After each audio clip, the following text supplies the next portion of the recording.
knee here. Markel smart and stuffing him in the dead spot of the cage. Yeah. Really confident too. He's just just moves in and out. yes. And he's crispy clean. He's got Oh, the he's back. Kimura locked up though. Back on that Kimura. That's a problem. He's That's gonna be get a swept problem. here. Put your Right, hand way on to fight belly that off. button. Great use of the cage though to try to. Yeah, there it is. He got situation. the sweep. Got the Tristan sweep. used the cage, wall walked. It was beautiful. It's the Kimura sweep with cage assist. Yeah. You don't get that on a stage. No, you don't. I was going to work that open guard. Oh, Little interesting sweep there to switch the positions up. yeah. I love it. love These it, guys are in here yes. having fun. They're present. They're cool with each other, but they're going hard. I love This that. is what pro jiu-jitsu in a cage is about. You got to put the art on display, but even more important, you got to show people that it doesn't have to be, super aggressive and angry all the time. Yeah. He's got a guillotine wrapped up. Not anything too tight. It doesn't look like. Enough to move him around to where you want him. Looks like oh, interesting. I thought he was going to use that to heel pick with his ankle. I kind of wondered too, an inside trip or something. Yeah. That's what it looked like, but I mean, we're not. Some of these, yeah, I think his takedowns That, just seems but like. there's just a delay. See? Yeah, You could yeah. put them together.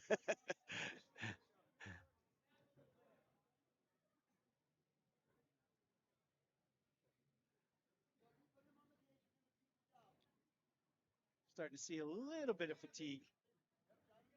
Sure, some of that can be an adrenaline issue. Snap to the guillotine again. Yeah. He's using it really well for control, but like you said, he needs to find a little foot sweep here to Right get him here's a down. Great spot. If he picks it right there. He could potentially off of the fence move that center of the chest too, maybe switch up to a 10-finger variation. From that spot, Absolutely, yeah. Right? Yeah, he keeps getting the guillotine, and he gets to the side with it, and he stepped in front of the leg twice, and then stepped out and let Stepping it go. off to the side as opposed to stepping center line.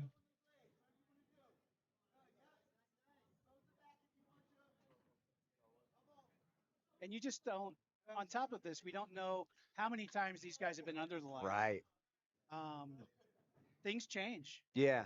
I mean, some guys are really great in the gym, And like and you it said, takes a little bit. yeah, and if they have some history in the gym, like you mentioned, Sure, when you know the cheat code there's to each other. a little less commitment sometimes, which I feel like is what I'm seeing here, where it's not really committing to his shots or guillotines that much, but like still maybe going he's for it. been shut down by Yeah, those. or gotten in trouble with a guillotine himself or something. Yeah.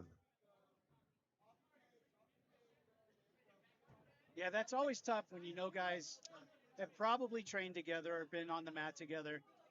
I mean, it's always good to cross train because when you're only grappling the same guys over and over, Right. you end up Nice. learning There's each a commitment to a shot. Yeah, and it that's what- paid off. straight Straight to to mount. mount. Yeah. That was such a deep fitted on that single leg that it made that trip off of it so it just just naturally happened. fell right into it. I think we're looking for an arm There's an triangle arm here. This triangle looks pretty setup. tight. If he can get off to the side, That and was a clock very walk that, nice setup. I think he needs to come he- up to that side and clock walk. Don't I think he's come out here. very close Come to out finishing here. this, I Come out believe. here. Wow, nice. Oh my! Nice work by Markello. Getting his shoulder to the mat. He cleared outside and then stepped back into the guard. Yeah, that was interesting. Clock walk that. You were done. There we go. You're all right. And that wraps up regulation. Nice. So, folks, for you watching and following along from home, if this goes past both of these periods of overtime, what will be scored for the decision is that round of regulation. So the overtime, the only thing overtime can do for you is if you submit your opponent, they do not submit you faster than you submit them. If nobody submits anybody, the overtime is thrown out and the referee makes a decision off of the initial round. Yep, and the decision's based on submission attempts, right, and Aggression as well. So points don't matter, takedowns don't necessarily matter, but yeah, I didn't know why they're starting there. They're starting He went referee's position. Yeah. 3 taps to the belly and we go. Let's go. Oh man, he kind of got in on that. Yeah, he got his arm in there quickly. Could go for a little face crush here. Or just knife blade it under his other arm, and he's going to be in a lot better spot. Or you could just muffler him with your armpit. Mitchell's doing a great job of scraping his shoulders down to the mat. Yep.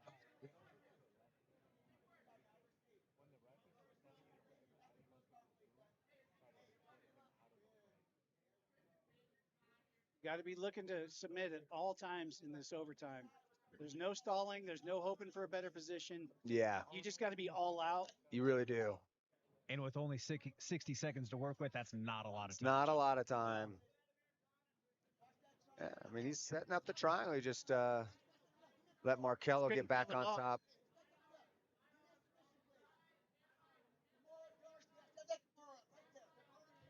Coach Isaiah right here yelling out some good instructions in the corner here, trying to get him more offensive. Isaiah's a very accomplished grappler in himself. Competed many times. Oh, great coach, yeah. Great kids coach, great adults coach, yeah. A lot of his competitors, it's almost like you're watching him play a video game. Yeah, yeah. You know, they've just done it together so many times.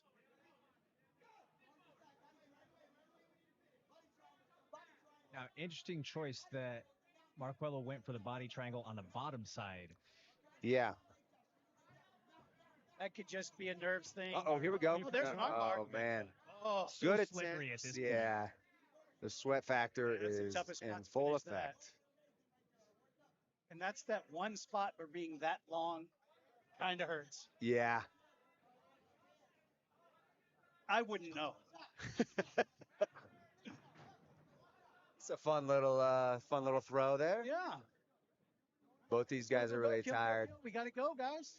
I feel like if this goes to decision, I think Tristan's gonna probably got get a the decision. post. Yeah. Because none of this action can be taken into Correct. Yeah. Markello's gonna need to get a submission probably here to win.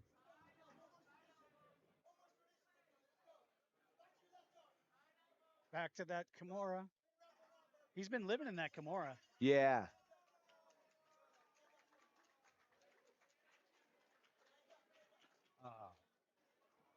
All right. Great Let's match. See what Mr. Gummerson thinks.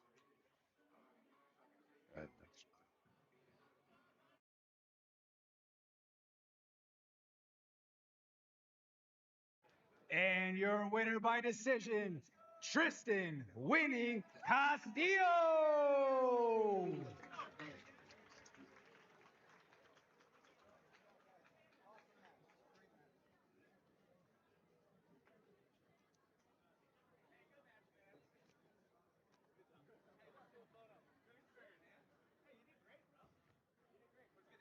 Oh, yeah, you're good.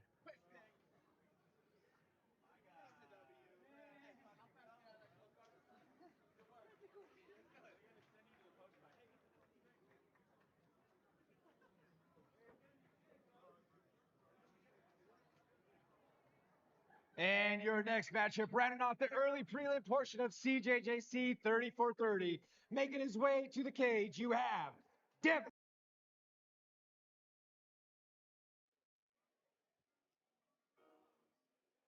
All right, Devin Jarvis making his way to the cage for our 165-pound no-gi jiu-jitsu match. At a bang Muay Thai. There we go. So, you know, he's probably going to be very gritty. Mm-hmm. I've never seen someone come out of Bang that didn't have toughness. Yeah, no, 100%.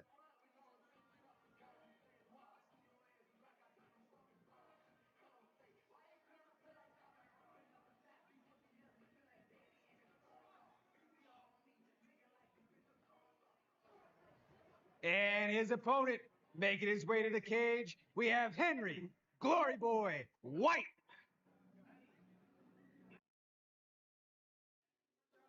Glory Boy. What a nickname. I don't pick him. I don't pick him. I like it. Man, I hope he lost a bet for that one. Of all the things I've been called, Glory Boy is not one of them. He's got a good attitude. I like his walk to the cage here. He's pumped. He's hyped. He looks like he's about ready to have some fun. I love that.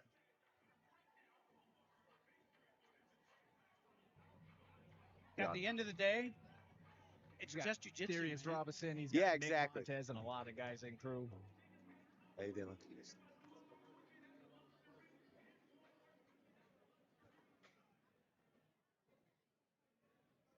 If you can't have fun when you get to do jujitsu in a cage at night, Yeah. then you just don't even know what fun is.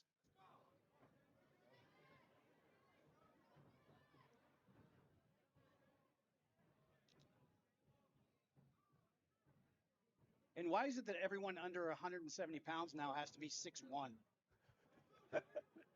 They are a lot of tall, skinny guys for sure. I like the stance of Henry White here. He's got a very solid stance. Yeah, good base, He's good wrestling base. Got a nice body lock here. Bails on it. Gonna reset. And he's got big, broad shoulders and thick You can trunks, say it. man. You can say it. He's got some legs on him. He does. He's running a dump truck around. There we go. Wow. Oh. What a slam. That was great. That's what makes this promotion so much fun, man. You get way all the action, all the fun stuff. He's hitting the can opener right now. Ugh. What Devin can do and should do is start to underhook the leg and maybe look for an armbar off of this. You guys remember Vitor Belfort, John Jones, this position. Yep. Well, and in a submission grappling match, you never want to be riding with a closed guard. Yeah. Because there's no attempt from there. Yeah. You're going to have to open that guard to get some work so done. You might as well have them open and be working. Yeah. And if you're worried about getting past, just get that butterfly in there. Learn, you got to learn how to move. Yeah, exactly. You got to have some guard retention. Looks like we got a little bit of blood drawn too, fellas. Yeah, well, the slam probably dislodged just about I feel like anything. Henry hit his head pretty decently on that slam, too. He did. He's not affected by it by any means. But... No. He might have actually slammed too hard. Yeah. He slammed and then slammed himself. Yeah. Oh, a little accidental headbutt. Yeah, back to the can opener. He's looking to open this guard to pass. Okay, that's a nice triangle attempt. But see, but if he was playing with his guard open that whole time, that triangle's a lot easier to get to.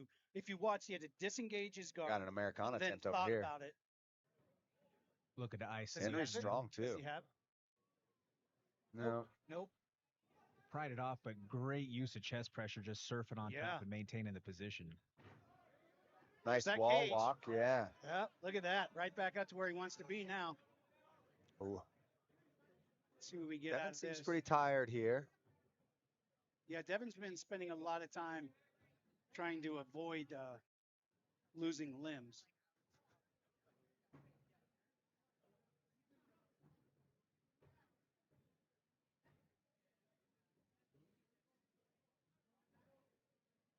So comfortable on his feet, too.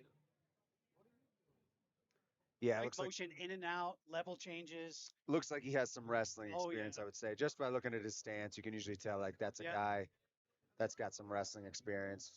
Very good position all the time. Yep, head is up when he's in a tie. Yeah. He's making you pay no matter what. Look at that.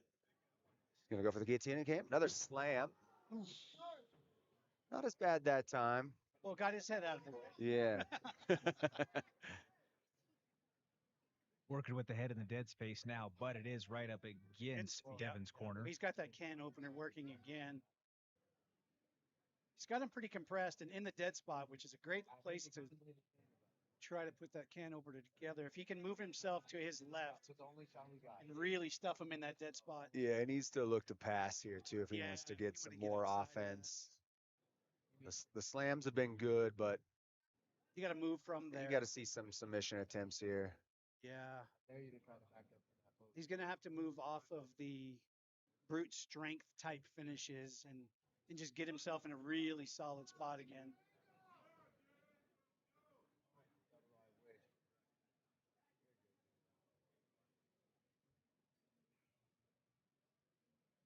Got to open that guard. You got to start moving. Got to move your hips left to right. Make the guy on top start to wonder which way you're going. Yeah, Give yourself absolutely.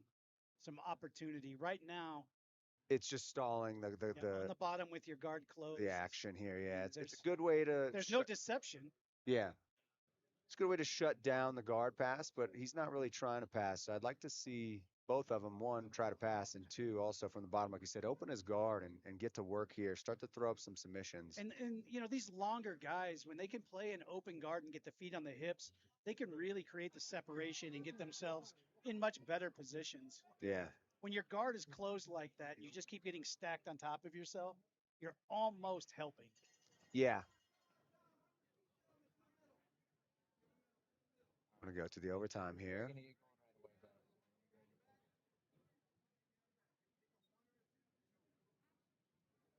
Jordan, one or two? One or two. He's asking that. I'll go two. All right, let's see what these guys have from the back if we have not seen this position.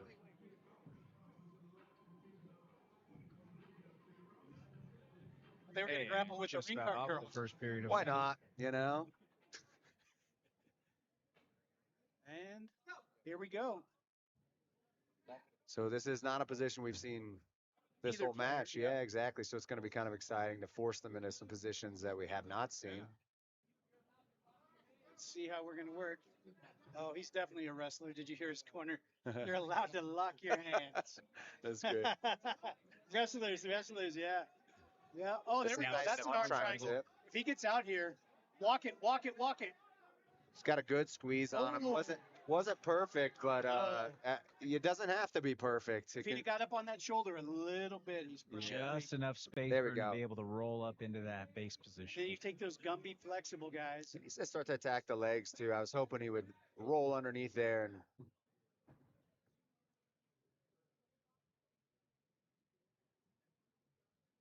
So many wrestler indications. He gets in top half guard and wants to sit back on that ankle. Yeah. Got little anchor to work with.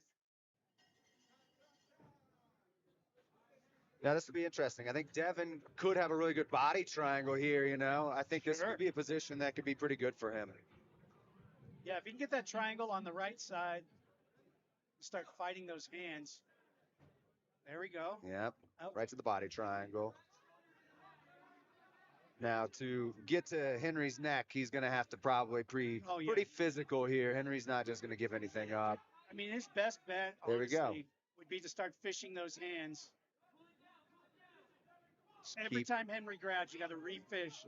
He's there. Well, Henry's going to reverse the position here. He's so strong. Yeah. Just a strong human power. Can we see just one last slam? Yeah. I'd like to see one last slam, Henry, please.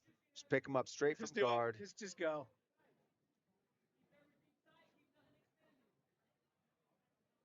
He's trying to get it for you. Yeah, no, I appreciate that, yeah. These guys are pretty tired here. They've given a lot. Everybody's breathing. We're going to see something? Let's go. We don't got time. It's going to go to the judges here. I think Henry probably pulled that off there. Yeah. I mean, I'm glad I'm not the judge. And your winner out of the blue corner, Henry Glory Boy White.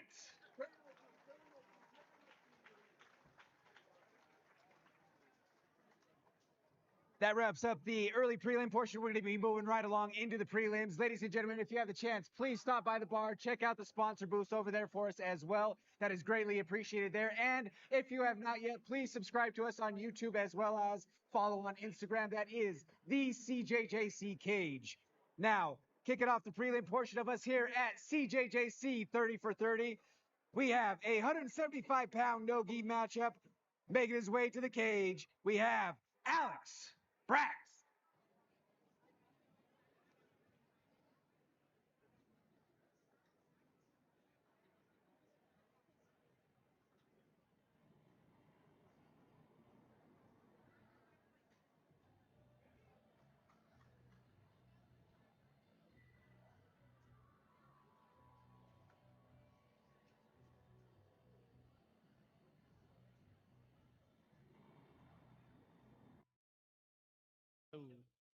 All right, we got Alex Bracht coming out of Easton's here.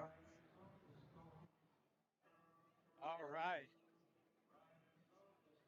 Riders on the Storm. Can't beat that. 55 years old today, I believe, actually. I saw something on Instagram, so it must be true. Me too.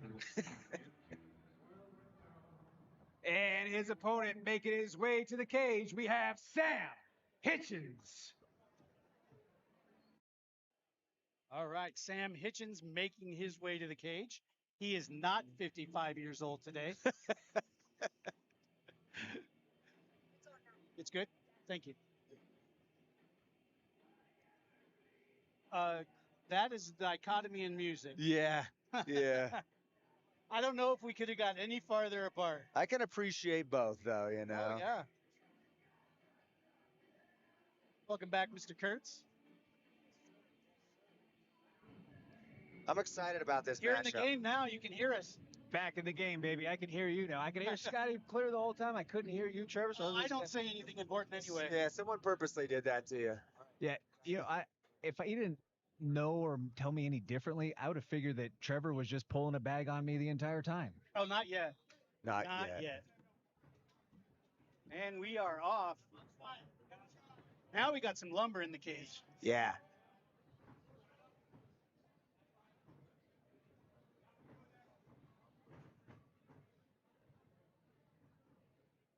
Sam looks like he wants to tie up, maybe hit some foot sweeps, some Uchimatas. Nice guillotine. Nice guillotine. That is very tight. If he gets that hip out, oh, he's just going to stay right there. Yeah. Nice dart. Switch? Almost switch, yeah. Man.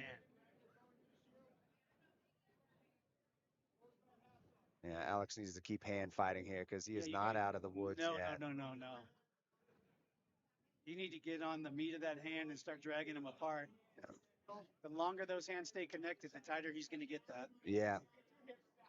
Especially if he clears that leg. Oh, he's going to bail on it. Looks like he's going to... Which is actually really intelligent grappling. Yeah. Last thing you want to do is burn your forearms waste out a bunch of energy. Yep. Because that, especially if you are a guillotine guy, and you burn your forearms out early, it usually kind of ruins what you had planned later. Yeah.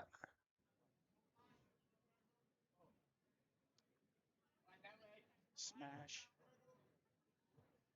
He's giving up the Kimura lock here, but he's going to reverse it. Good pressure by Sam Hitchens here. He's just keeping the pressure on him all the time. Just like to see him keep his hips back a little bit. Yeah. Make him carry just a little bit more weight. Yeah. That is another nice guillotine attempt. Arm-end guillotine. Oh, my. That looked really dangerous really quickly. He's so slick with the guillotine that he doesn't even, if it's not there, he's so smart about just getting rid of it quick. He's in on the left. Like, geez, a little everything. I love it. These guys are going at it. Yep. He's trying to get that Kimura. Healing. I like the grip, the one-on-one grip Sam has with that Kimura right now. He's going to bail on a bit. Oh, arm triangle. Oh. If he can slide that up to the bicep, he's going to be in a really good spot. Yeah, he needs to keep good head pressure there. Sam gets his arm to the mat. Man, if he'd have pinned that with his ear and got that hand up to the bicep. Yeah, he's still on it. Not out of danger, yeah. Yeah, Alex is still working it. That's the nice thing about the arm triangles. You don't lose position. And you always have a chance to put pressure on the guy. He's got some shoulder pressure in the throat right there, which that's not fun. No. Hitchens at all costs trying to keep that leg trapped. And a lot of guys will give up the arm just to get the shoulder out of their throat. Yes. Looks like he's got it cleared now. He's all right. I said double up. Take the run. Good chest-to-chest pressure. Yeah. If he can start clearing those legs, he's going to be in probably a really good spot to hook that back up. Is it 1 or 2 rounds? 1 or 2. Cool. 1 round here. Yeah. Yeah, Alex needs to get to work. We got just 1 round here, but I like what he's doing by putting the pressure back on Hitchens and kind of starting to gas on him a little bit. But again, regulation is the only thing. Here we go. Regulation is the only thing that matters here. So this is a very close match. Yeah. You know, I mean, I feel like these guys have absolutely been leaving everything in there. It's been nonstop action so far from the very beginning. Both of them had several submission attempts, which is hard to keep up with, you know? And the only reason it's slowing down is just because of the top pressure right now. Yeah. You know, when you get a guy that is a good top pressure rider, there's just not a lot of outs until you are ready to explode and burn a bunch of energy. There it is. Oh, he waited around. It was a little bit of a dog bar, the knee bar there attempt. I like that. He used it to sweep. And that just feels so nasty. Even when it's not there for the sun, it makes you feel like, oh no, this might be the next 9 months gone. Yeah. Let's let whatever's about to happen go. Hitchens has a nice little Navy ride too on that top leg. That.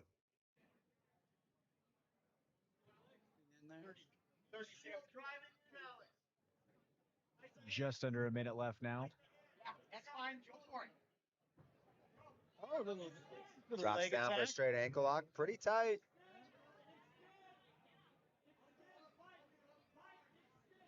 Alex is going to come up and defend the straight ankle lock with some pressure here. He's going to get his leg back. Keep it. Oh, there we go. That kind of gave it back. No, for what it's worth, I love both of these guys taking so many risks. What a great match. This is what submission grappling is. Yeah. Everybody was looking the whole way through. I don't even know how to tally up the submission attacks of either of them, honestly. You know, I felt like Hitchens probably had more and closer, and it might be the top control. Alex, did really good too, so. Well, they certainly gave Mr. Gummerson a lot to be able to deliberate over if this does go the full distance. Yeah. So much better that he has to do that. Yeah. Yeah, I think Paul in his head right now is thinking, somebody finish. Yeah. Take this out of my hands, because that's a lot to deal with. At the inception of CJJC, Paul and I used to ref together. We would alternate matches. Oh, listen, nice top triangle armbar attempt, but he's out here. Let's see if Alex tries to find his own attacks here. Just burn the time and wait for his opportunity, or I think that's probably a smart strategy. Just conserve and then everything you got in that last minute. Yeah, if you can just keep him right there and not have to work. Whoa. Not there. Hitchens isn't done, though. No. He's still trying to attack. He's been nonstop attack pretty much this whole match. I would not let him anywhere near my head. There, ever. Yeah. Never. You're going to need to see the chiropractor for sure. Yeah, that's a week of not looking over your shoulder. Yeah. Catch your deep breaths, and then it's time to reset and get back in there.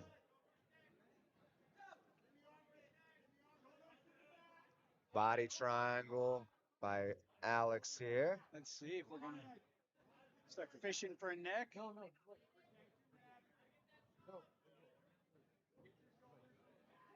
And in this overtime, you really just trying the calf slicer let there. It go. I mean, it's a sprint, right? In a lot of cases. If you miss on something spectacular, great.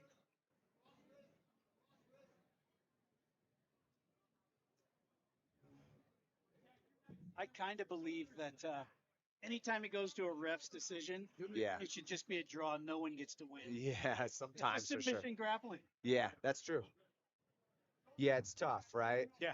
It's tough to make an action pack. He's crossing his ankles here. Yeah. He doesn't care. He doesn't care.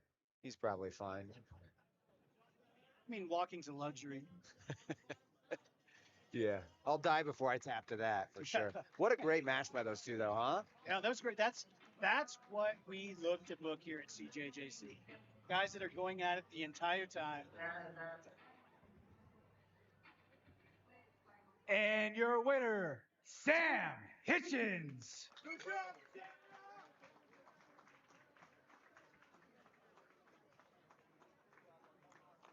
As we expected.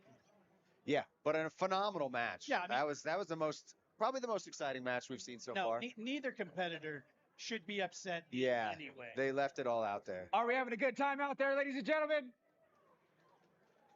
Are we having a good time out there?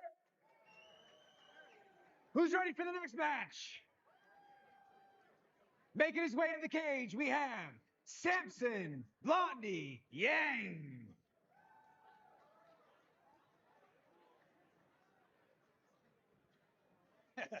They tried to trick us. Yeah. Samson Yang making his way to the cage.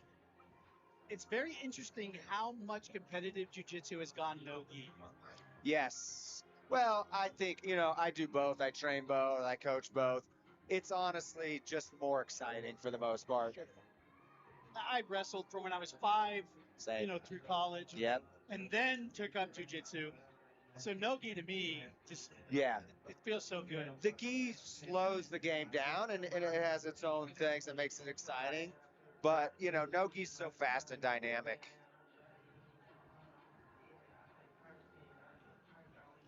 I just get mad that they can grab my clothes. Yeah. Yeah, it's annoying, It's like I was going somewhere. Yeah. And his opponent making his way to the cage, representing high altitude martial arts, Michael the Judge Ortiz. Michael Ortiz has been a member of the CJJC program for a few events now. Really good kid. Yeah, I'm excited. Usually these lower weight divisions are so action-packed, dude. They're just wild and so fun. And these two are young guys. Well, they don't know what they don't know. Yeah. So it's just all out.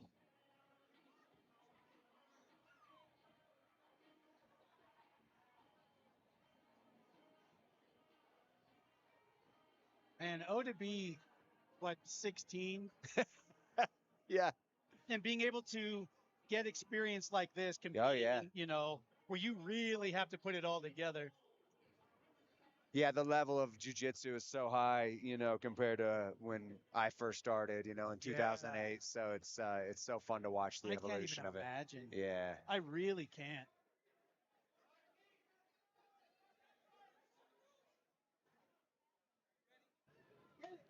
And guys, I'm so excited for this one. These are two young kids who have had experience with us here in the CJJC cage. Blondie is a super strong young kid with a lot of grappling skills, strong wrestling in his background. And then you have a jiu-jitsu wizard in Michael Ortiz. I mean, this kid is willing to go in there against anybody on the teenage scene that we could put in there for. We were just talking about how great it is to have. Wow, isn't this like, he's in there. Is he going to get, okay. Funny enough, Blondie is not the blonde one in this matchup. Just they tricked any us. confusion for you viewers out there. He will be the brunette.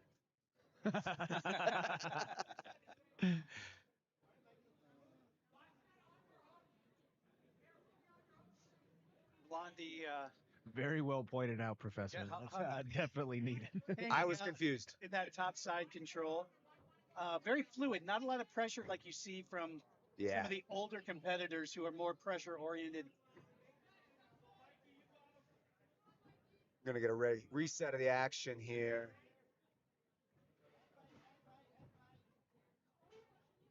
Blondie must subscribe to that abs are made in the kitchen regime. I remember when I had an ab. Yeah. Been a little while, huh?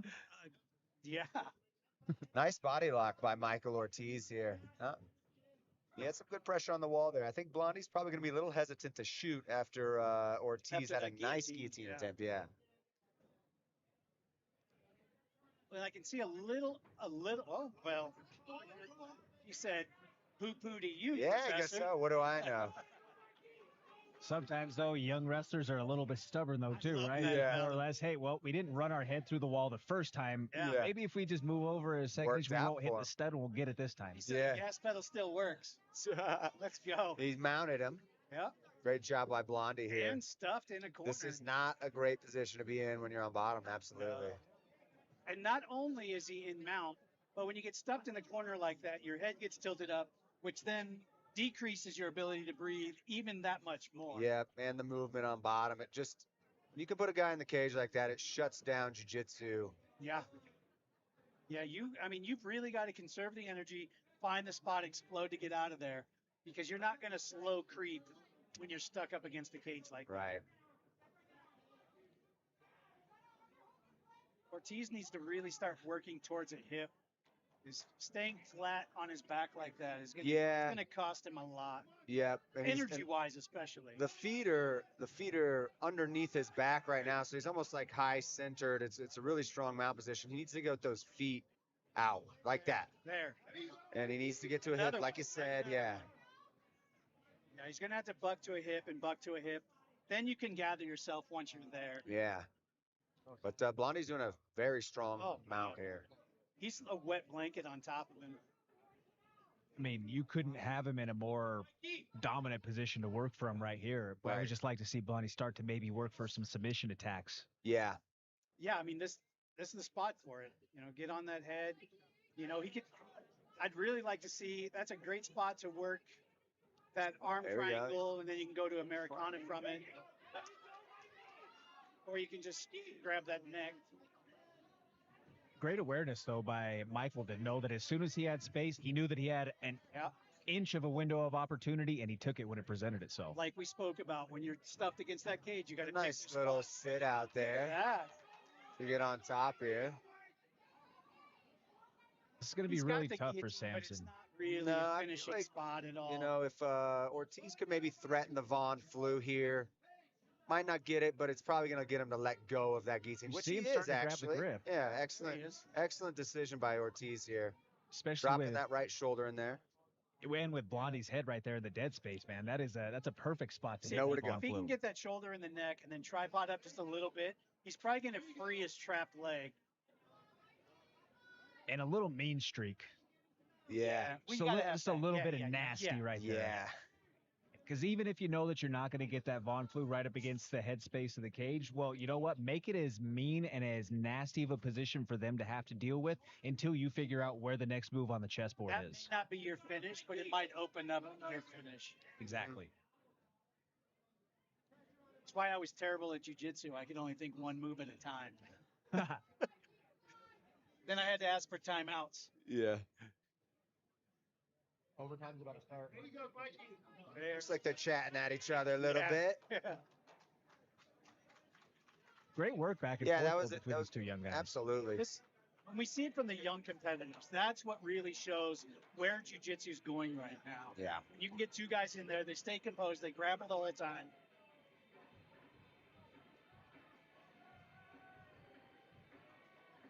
I don't know that I had that kind of composure into my fight career. Yeah. Just to stay that, like, in the moment. That's true. Started a really high grip there. Yeah, that was odd. Yeah, it was a smart move. I would. Yeah, anything you can get. I would have told him, no, don't. We're not starting here, dude. No, I want my elbows down near my ribs. Yeah. Thank you.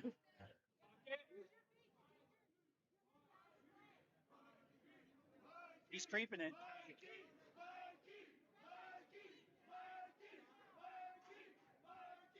I think Ortiz brought a little crowd tonight. Yeah, I love that. And yes, you got to support your competitors when you're at the gym, you know? Absolutely. That's kind of the thing. Even if you're a hobbyist jiu-jitsu player, you know, you are a teammate to these guys. And, you know, they appreciate all around you give them in the gym, but man, they truly appreciate when they get to hear that crowd pop. Right. Ortiz needs to get his back flat to the mat here. Looks like he gets his chance at the back now.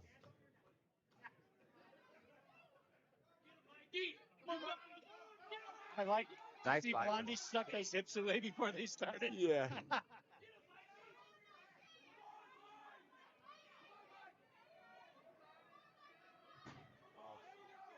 Flat in the mat here.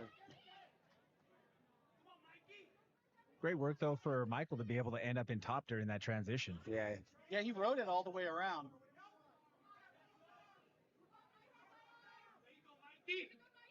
Looks like he's trying to set up. He's trying to lift for that triangle. Slide that leg under. You think he's trying to grab that key lock? Yeah. Oh, I thought he was get on the legs here. We could have a little bit of an entanglement. Smart move on the toe hold.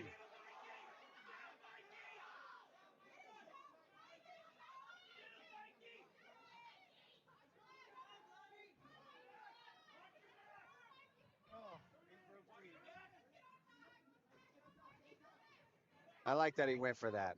Yes. He's going for it again. I love it. He's just throwing it all out there. I love it. Great match by those two. No disrespect in it, just good, hard. Yeah, and when you've attacked everything upper body on a guy, you got to go lower body and try something, you know? Yeah, you got to bounce it at him. Right.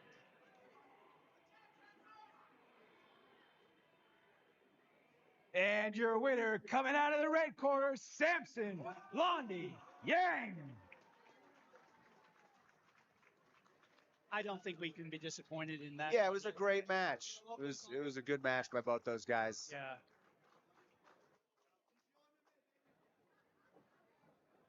Guys, please make sure that you're stopping by the sponsor booth as well as the bar this evening. Now, we have a matchup going down in the women's division for the 125-pound weight class. This is a no-gi matchup. Making her way to the cage, we have Layla Paprocki. I hear this young lady may have grown up in a gym. Rumor has it. I love to see that because when it's in their blood, it's so fun to watch kids that grow up in a gym like that and start to compete. And I mean, with two incredibly high-level competition pairings. Yeah, yeah. You can tell she thrives in it. She's excited. She's not nervous at all. Just this is another day in the office.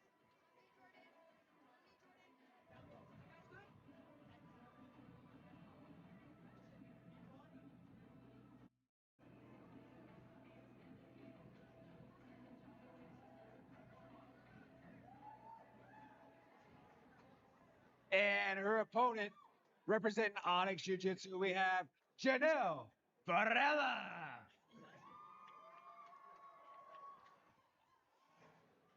Here we go. Layla is stalking the cage like a tiger. Yeah, yeah. Her dad's a glory kickboxer, former MMA pro. Her mom will be fighting at BKFC in Clearwater next week. And here she is. The family business, that's the man. lineage, right? Yeah.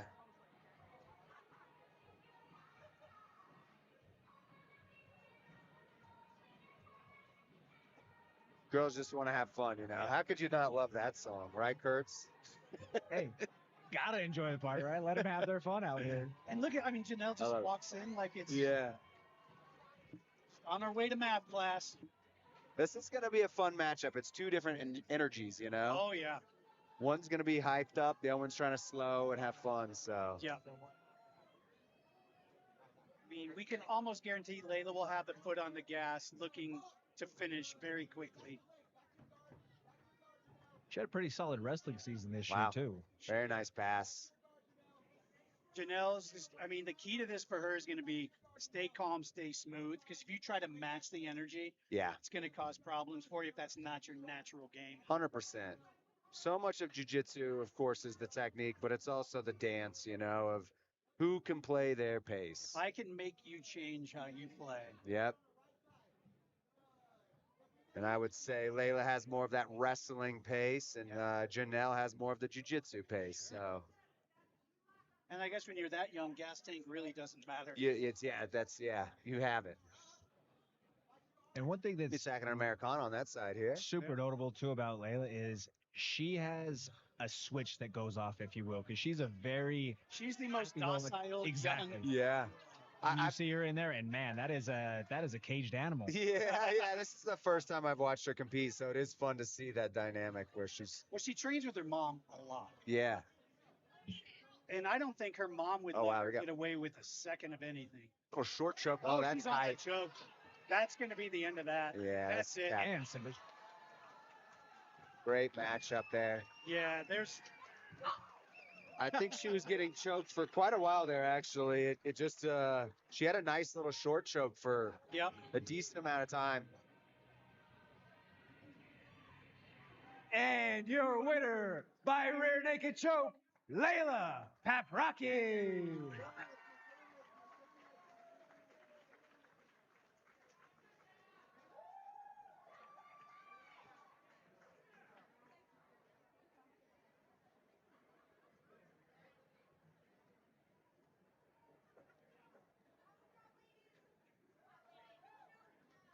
And our next matchup of the evening is going to be a wrestling match, ladies and gentlemen. Making his way to the cage, representing Easton, Arvada, we have Graham Thomas. Did he say we're having a wrestling match? Wrestling. These boys are gonna wrestle. 3, 2, 2. Oh my. I love how popular jiu-jitsu is becoming for the females. Yes. It's fun to watch that. I think it's so important them to get good at self-defense and We training. met my two youngest daughters in jiu-jitsu. Yep. When they were 4 and 6. Yeah, I love that. And it's just so nice to see how the confidence grows. Yeah. Altitude Martial Arts, Aaron Diaz. All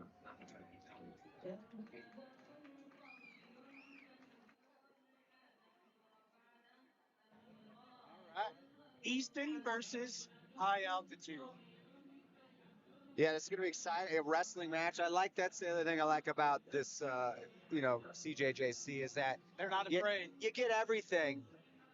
If you love wrestling, if you love jiu-jitsu, Yep. you can come here and you're gonna get to watch some fun matchups and different rule sets. I saw a great catch wrestling match Yeah. a few episodes ago or Yeah.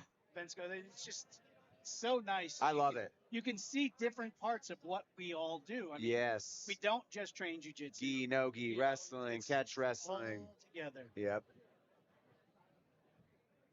You have your background's in wrestling, you said? Yes, sir. Nice. Yeah. Same with me here. So it's near and dear to my heart. I love it. I have a hate-love relationship with wrestling. Well, and that's the thing when you have success as a wrestler and you come into jiu-jitsu, there's a big curve that you have to get over. Yeah. Understanding that you can play from the bottom. There's so many little nuances. Here we go. Nice high crotch. Here we go. Spratte. Very quick 3 points there. Got the half Nelson. He's going to try to break him down here to his side.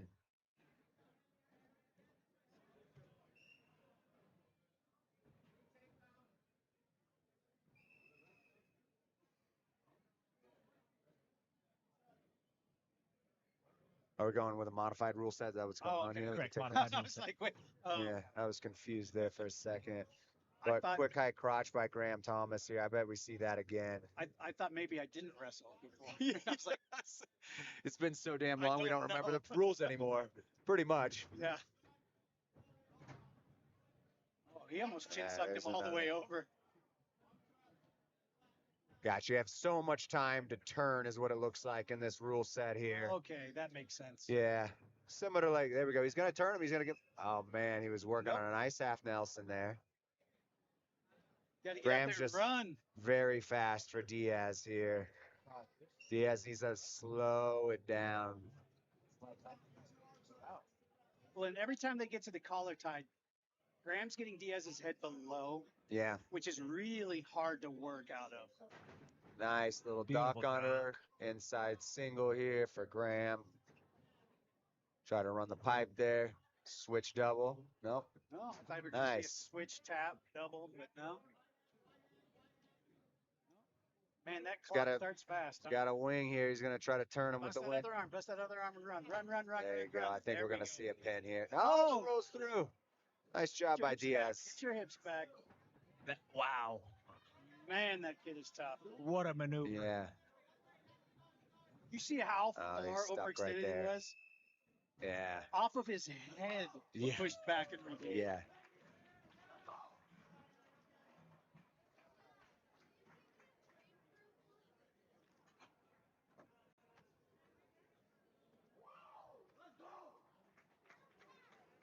And your winner by way of pinfall, Graham Thomas.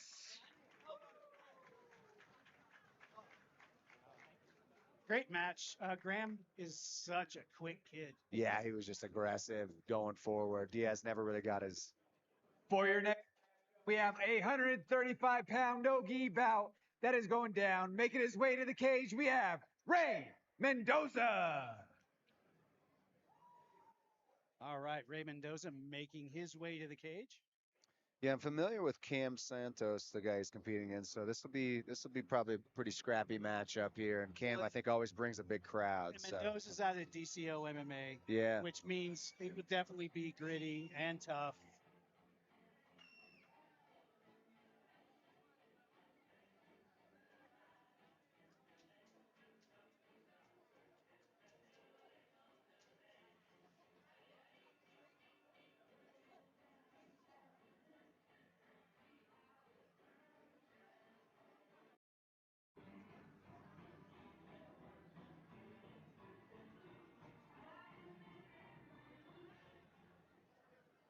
And his opponent making his way to the cage, we have Cameron Santos.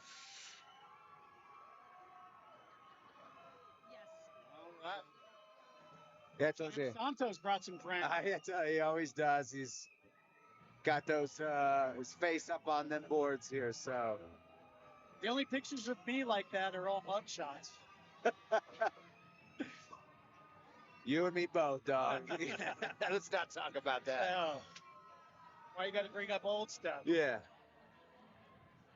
Man, I love when we have Cameron Santos on a card because Always this gets kid wild. always brings a crowd He with sells him. the tickets, dude. Good.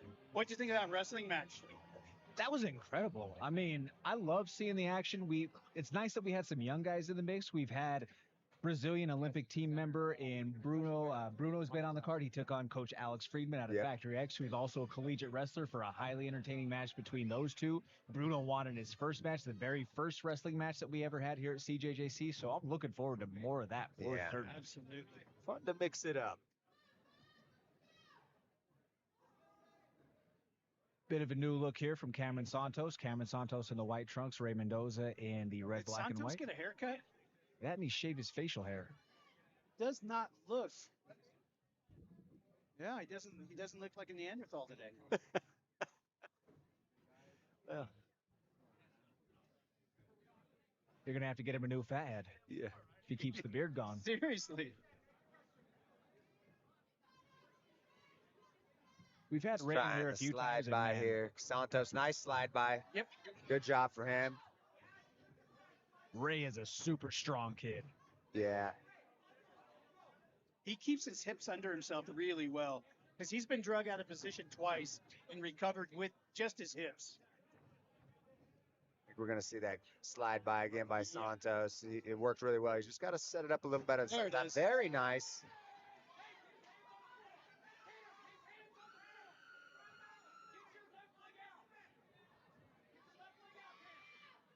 I'm going for a Merkel position here. Trying to lace the leg. Got the bit of a 100%er grip here. See if he can use it to get back on top of Mendoza. Starts to get on top there. Nice. Nope, popped his head. Ooh, a buggy choke. That's always fun. That's kind of tight too. Mendoza's trying to punch that right hand through this side, Yeah. trying to get himself some room. It's actually, I find it easier to finish from side guard rather than full guard here, but Yeah. he's a long kid. Those long, lanky limbs sometimes just give you crazy things. For that me you to have get do. anywhere near it, it's got to be side control. Oh yeah. I mean, There's I like wouldn't even be touching my foot from there. my degrees of mobility in my joints are 0. That's what Yeah. Trevor's saying right there. Oh. What I don't lack blame in you, though. talent, I make up for in my lack of flexibility.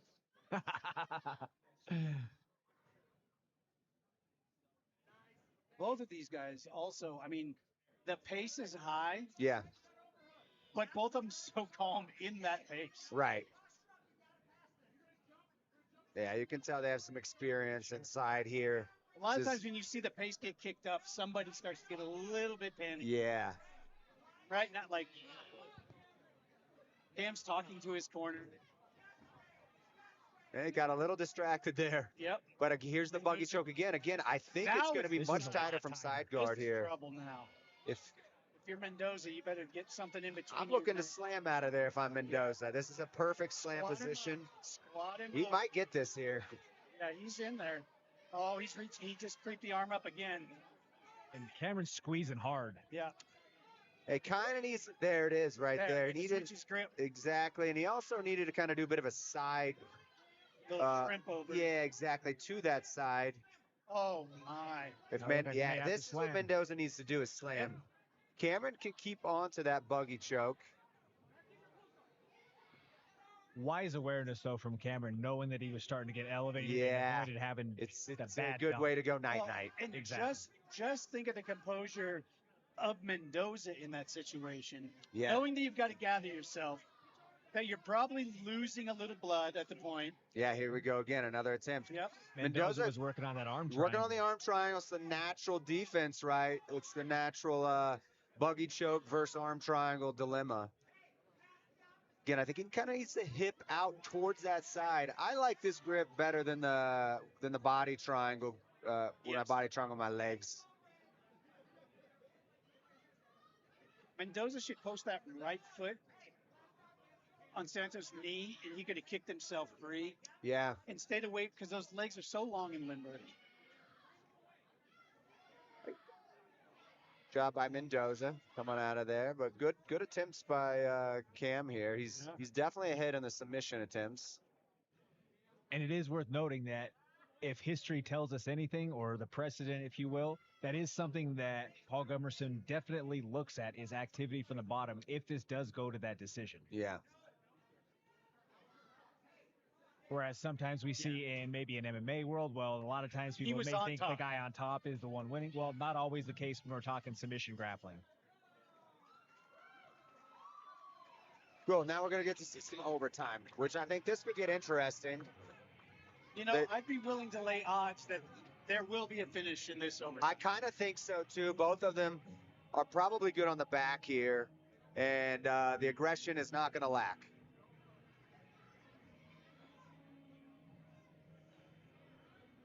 Probably a little bit more of an urgency from Mendoza. Yeah. He's got to feel like he might be slightly behind. I was going to say, he's going to start with no hooks, and you got to... I'll take any advantage. Yeah.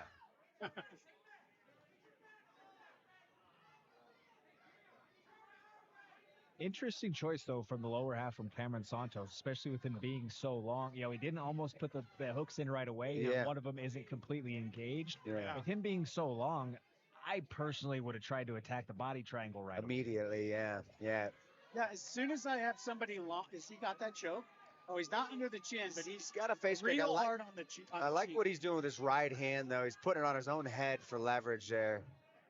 He's got nice little things that he's doing here that I'm impressed with this kid. Lots of little wizard tricks coming from the camp of Professor Trevor Prohamas up there in northern Colorado. We got Coach Graham Geisinger over here. Graham just recently got promoted himself as well, a very active competitor in his own respective right. So definitely in good hands up there in northern Colorado. Absolutely. I'll probably say it until the day he retires, but I'll take Trevor Prohamas versus anyone 160 pounds and lighter in Colorado just about any day of the week. Yeah. That kid was just built to grapple. Yeah. Now Mendoza with the chance to get his lick back here.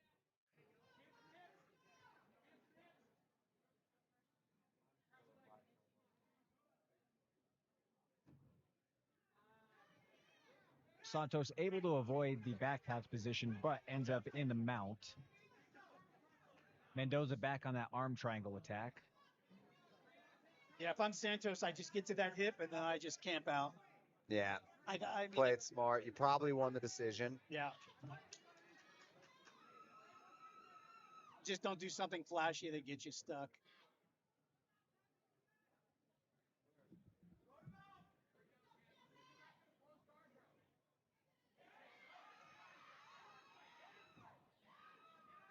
They're definitely still going for it. Another buggy attempt here.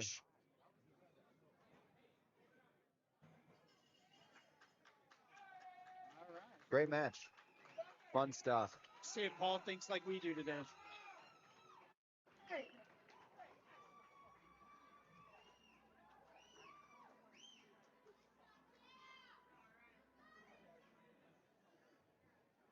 And your winner, Cameron Santos.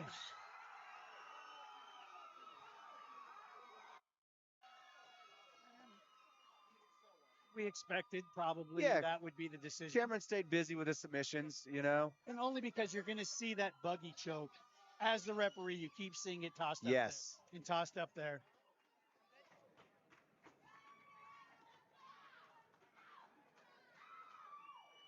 And making his way for your next match of the evening, representing New Era Jiu-Jitsu, we have Jesse Fabiano.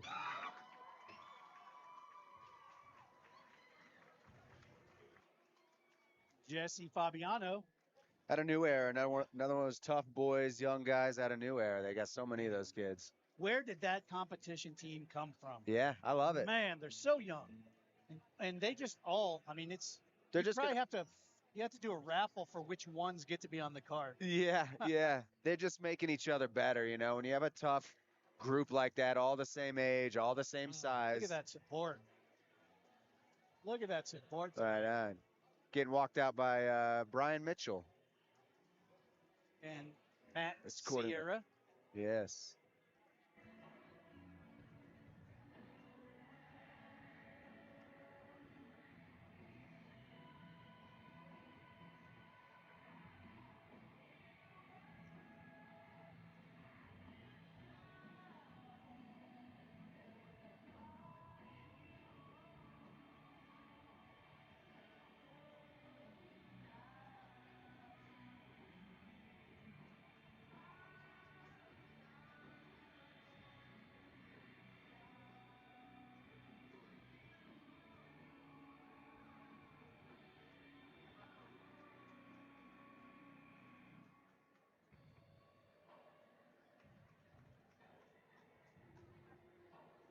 And his opponent making his way to the cage, representing Otami Martial Arts, Austin Olmstead.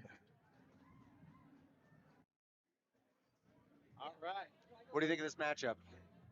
I believe that it will probably be faster than I can speak. Yeah, I think we're going to see a high pace from Fabiano. And then, you know, I've seen Austin. Fabiano a couple times. Yeah. And there's dynamite as soon as He scraps. they let it go. All those New Era guys scrap. I think, you know, Olmstead's probably going to come with a little slower approach and try to bring the pace down. More traditional. Yeah.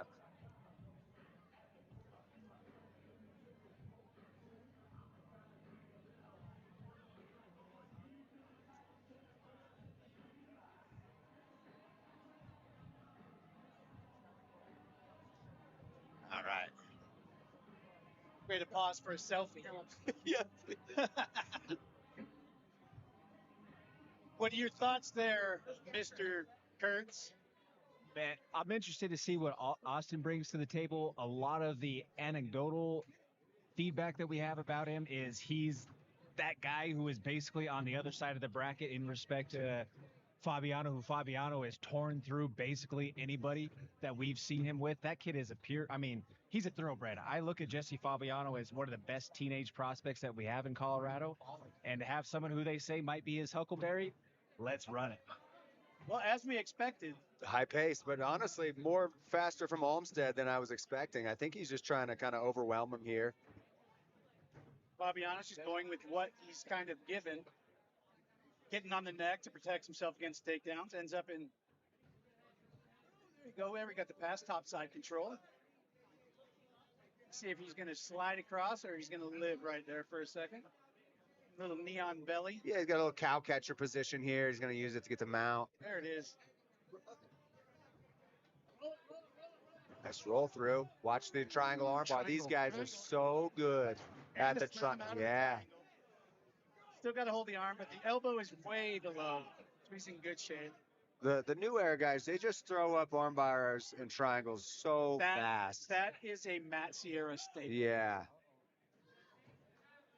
I've probably been armbarred by Matt Sierra more than any other 10 people combined. Man, these guys are getting after. There's blood drawn. We are having a I match. love it. It's a scrap. No quit. Like this is a grappling match, right? But this is a scrap without it being a scrap. This is one of those matches where a fight you'd almost want to see. Got the Von Flu going here. He's got the Von Flu. He's got it in there. to see him tripod up and get into that neck. It's getting pretty tight. Yeah, he's got the pressure on it.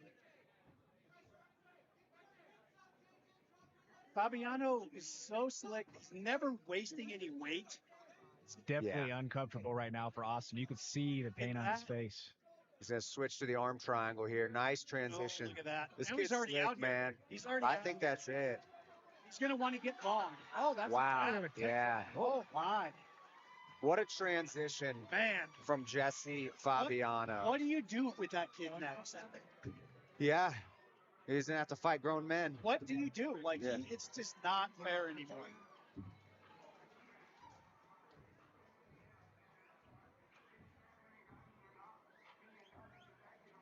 And your winner by arm triangle, we have Jesse Fabiano.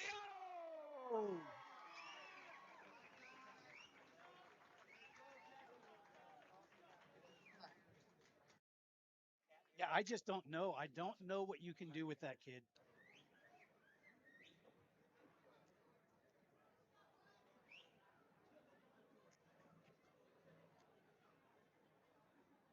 And for your next matchup in the 135-pound no-gi weight class, coming to the cage right now, representing Victory MMA, we have Colin Lade.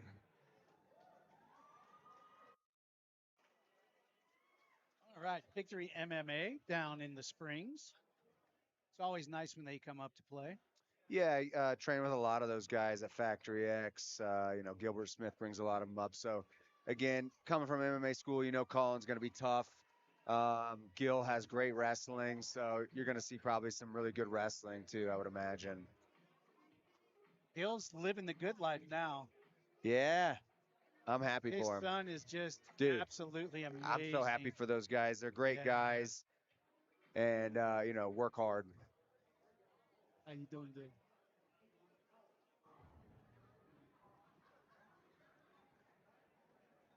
And his opponent, representing high altitude martial arts, Junior Zamora.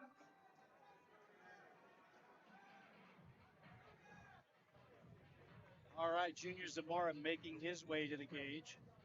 High altitude, this is fun.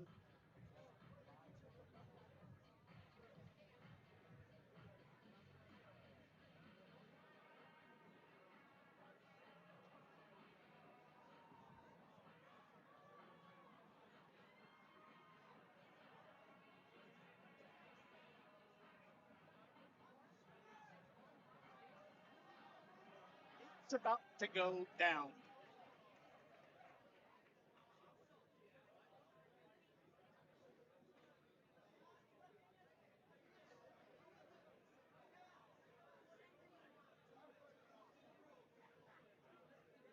All right. We are off.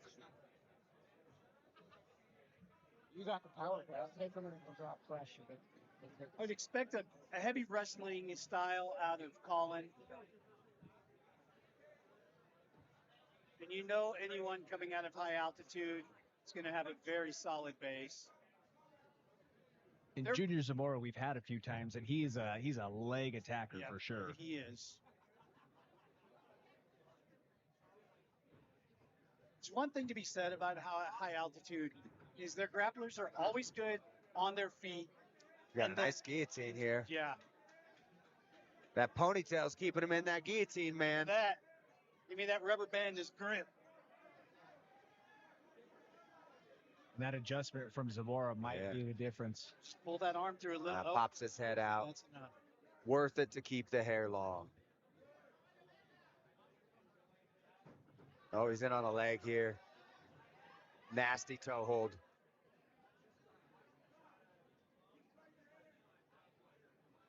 Still able to finish it from this position, just a lot more difficult here. Yeah, he's in a transition to some other leg attacks though, which, you can tell, like you said. There, yeah.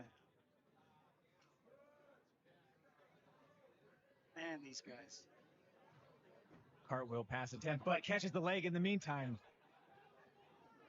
Back on leg, outside heel hook, that's nasty. He needs to roll with that, but he's stuck against the cage and kick out. Oof. Boy, good on him for gritting it out, man. Dude, if you touch my legs, I just start second. tapping. Yeah. I'm out. Yeah.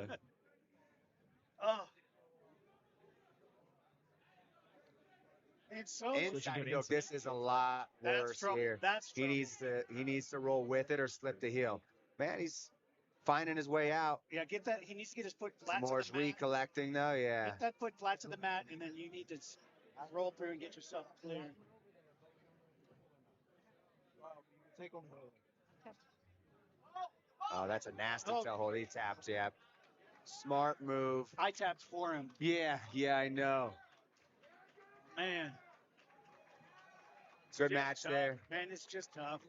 Yeah, you just got to go to your best stuff. You know, it doesn't Yeah. matter what the other guy's doing. You got to go to your game. And your winner by toe hold, Junior Zamora. All right, Junior Zamora. As we said with the toe hold, it's 10-minute intermission. We'll be back here in just a few moments. Make sure that you stop by the sponsor booths as well as hit up the bar and take care of the staff here. We'll be back here in a short 10. Gonna take a quick 10-minute intermission here. you heard the man. You heard the man. He said, "You take a break." We said, "Yes." We've sir. earned it, dude. We've been working hard back That's- here. I'm tired. I'm tired. Not enough Red Bull and Starbucks. All right, we'll be right back. Stay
And welcome back to CJJC 3430, ladies and gentlemen. Just want to make the quick announcement that they are doing 2-for-1 Pacificos at the bar right now until 10:30. Make sure that you go hop on that if you are taking care right now. So, starting off with this portion of the card, making his way to the cage, representing Apex Combat Academy, we have Ricardo Padilla.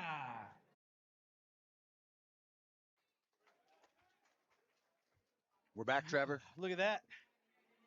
They couldn't keep us away long. Ricardo Padilla with the McLovin t-shirt. I don't know if you folks at home can see. Oh, no, he's wearing it tonight, too. He wore it at the weigh-ins. That's my guy. I wish I could come up with that kind of consistency in my life. Wearing the same shirt. I'm lucky that I got 2 socks on. Yeah. Being walked out by Monster Matt out of 10th Planet Littleton. Got his own gym there.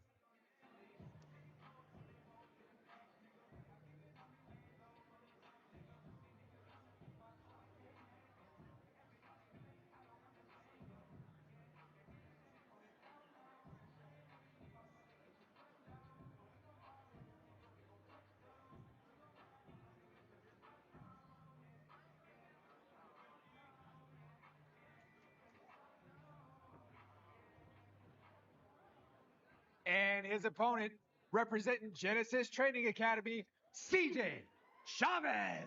All right. CJ Chavez out of Genesis. Another one of those long-standing gritty gyms. Yeah. So many great MMA gyms and jiu-jitsu gyms here in Colorado that we're blessed with, you know. Yeah, it's kind of crazy because we just take it as Yeah. every day. But when you travel to another state, you start to realize, like, wow, the scene's really good here. I've been to North Carolina. I've been to Tennessee. I've been all over the place. I just spent a couple years in Florida filming. Yeah. And there's good. There's good, yeah. I mean, there's some great MMA there, Yeah, obviously. you got but a you got good ATT scene there. and stuff like that. But you also, I mean, when you just are randomly around, Mr. Kurtz, how are you, sir? But when you're just traveling around and training, it's amazing how incredible Colorado is. Absolutely. Like gym to gym to gym, it just doesn't matter. Yeah.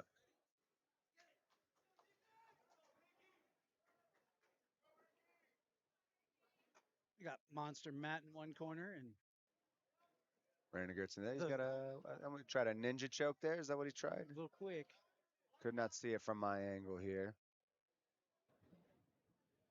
And each of these guys have also fought in MMA within the last about 6 weeks-ish, respectively. So the cage is right at home Yeah. for both of these gentlemen. Go, CJ. Stay strong. Yeah, and the thing is, Denver is, I mean, we live here, so we think it's a big town, but when you travel other places, Denver's not a very big place. No. Not for the amount of, like, top tier jiu-jitsu that you have out there. Yeah, absolutely. I think we have, is that Neil Magny over there? Neil Magny in attendance tonight. Taking a look. Speaking of high-level MMA Teaser fighter. for the folks from home. Neil will actually be joining us on the broadcast in the main card for a moment. Oh, Perfect. very Can't nice. wait.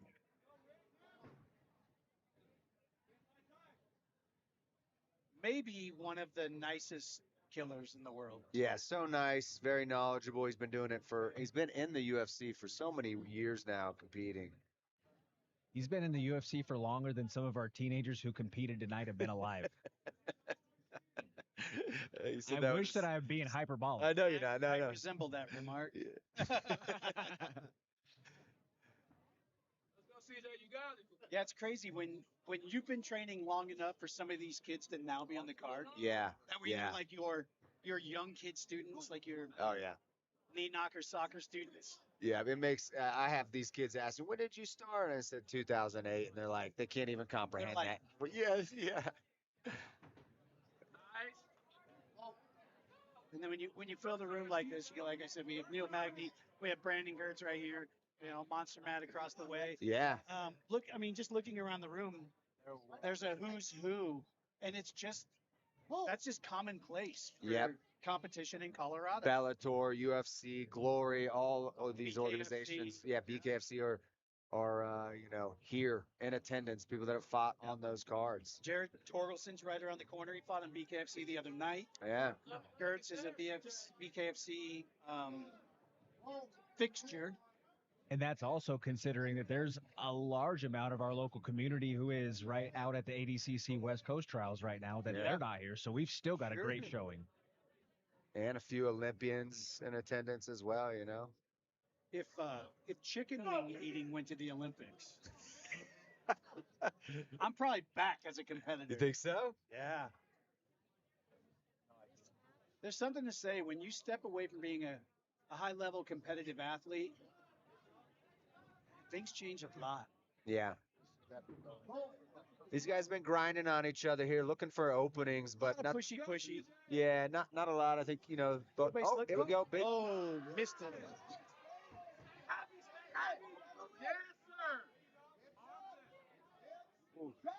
Just gonna try a scissor sweep here. Tough. You know, MMA fighters have such a good base. They are so hard to sweep. Well, Nice armbar attempt. and Padilla could have easily been in real danger because he ended up missing that throw and was turtled for a brief second. Yeah. And he could have had Chavez on his back. But just those quick hips. Nice wall walk by McLovin here. Look at that, using it. Big slam.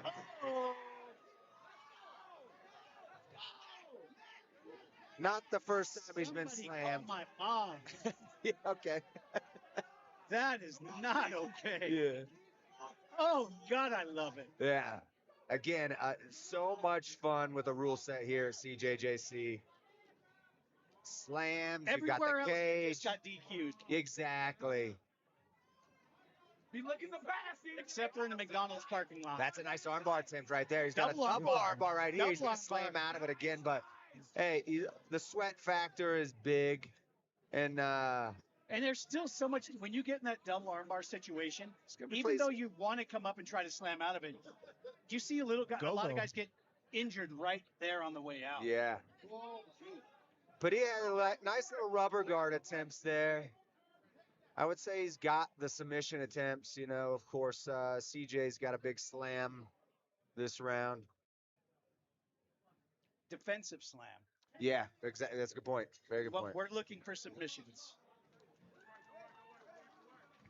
Took a while, slow start for both of these guys, but that was a fun little last minute and a half to 2 minutes of that round. My neck still hurts. I know a guy. Where's Dr. Trent? Let's go. Yeah.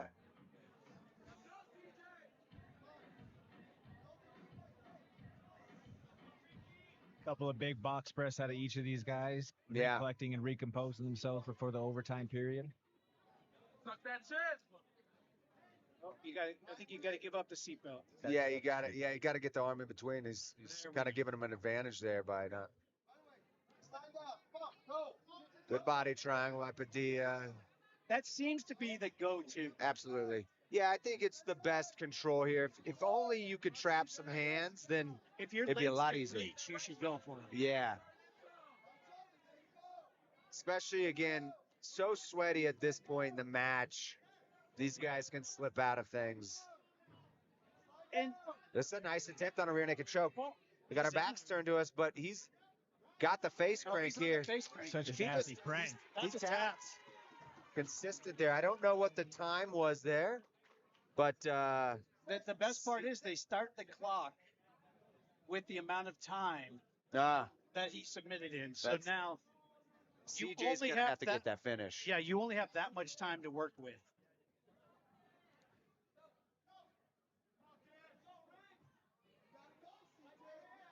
No body triangle. Just And stay Coach with Brandon the- Gertz saying you have to go, CJ. You Yeah. have to go. Time is of the essence. And they keep going here. Even if he gets out of the back control, he keeps going. It's a little different than your EBI rule set here. He's going to have to go for something here. I don't know if he realizes that. And Padilla's just grapevining the legs from the bottom because He's why chilling. not? Yeah. Nice. He's That's got time limit there. nothing to lose. Good job by McLovin there, Ricardo Padilla.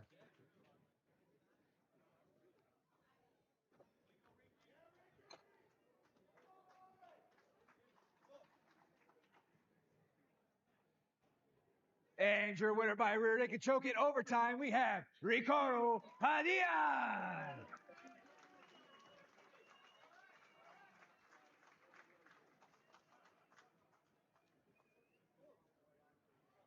Ladies and gentlemen, we do have those 2-for-1 Pacificos going down at the bar until 10:30. But without further ado, making their way to the cage for our next match. In the gi, this is a 190-pound matchup. You have, representing New Era Jiu-Jitsu, Dom Muniz.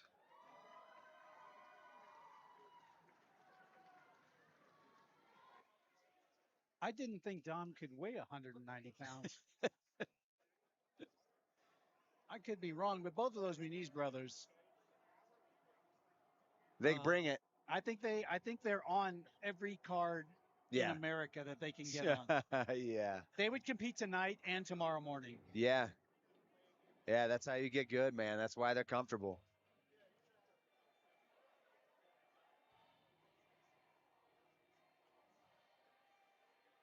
I need 6 to 10 business days just to think about it. Man. It's going to be fun to see a gi match. Mix it up a little bit. You know, you get to see different strategies. You know, different submissions that could happen with the gi. Going with the hoodie over the gi.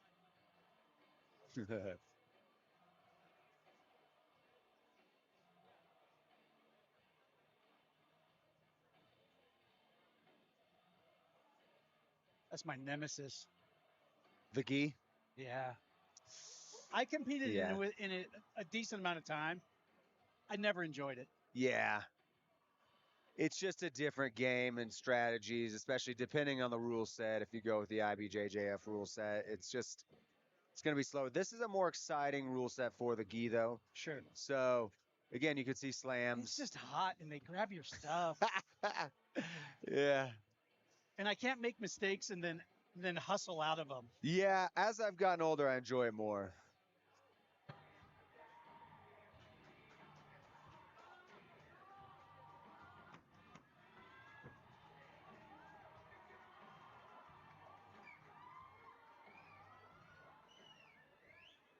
And his opponent, representing the Farm Brazilian Jiu-Jitsu, Jaden Grutas. It's nice to see the farm come down and compete. Yeah, absolutely. They always bring, you know, a good quality here. So sometimes you forget they live on an island up there, kind of. Yeah. And then they come back down and say hi. Yep. It's always good to see Danny and his team. So we've got a blue belt matchup here.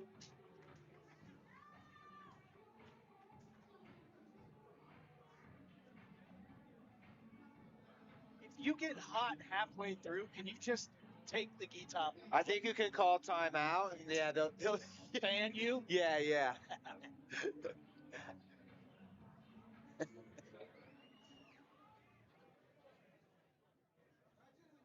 I like the nice flow hold gi here. Yeah. Love that design on it. Dom's got the, it's not Pikachu, he's got some anime on there. Dom had a successful outing in his last trip to the CJJC cage. Jaden has competed for us in our grapple game series and a successful on enter into our foray competition. So guard here. To see these guys. And then of course you have the Dom's got a nice brothers. rugby pass. And those two kids we just talked about, they'll compete tonight, and then if you call them tomorrow morning, yeah, they're ready to go again. They can't get enough. Nice back step into the saddle. Wow. And again, this is not IBJJF. You can attack the legs this way. Absolutely. I'm pretty sure you can bring a pocket knife out. I think it's allowed of a certain size, yeah.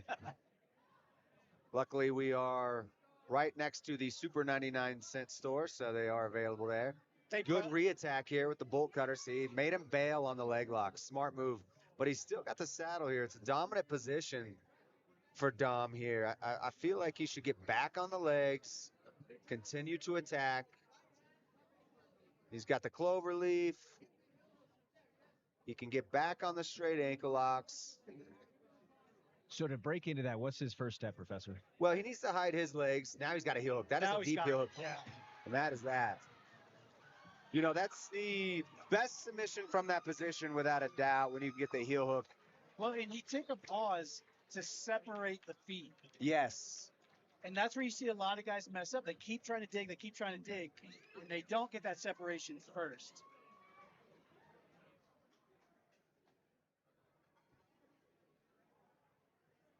And your winner by heel hook, Dom Muniz.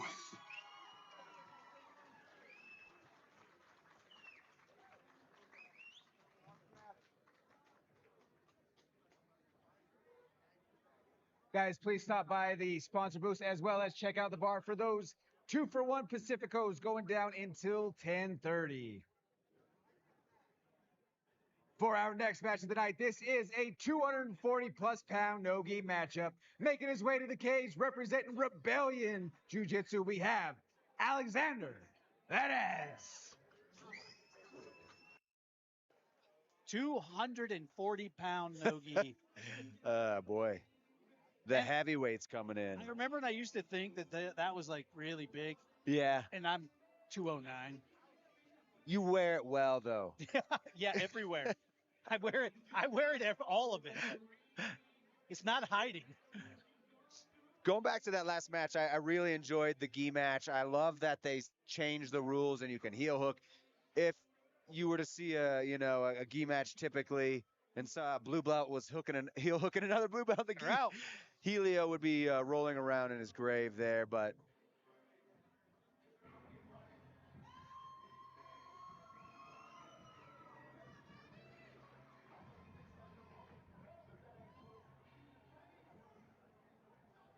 and his opponent representing pure MMA, we have Dante Walker.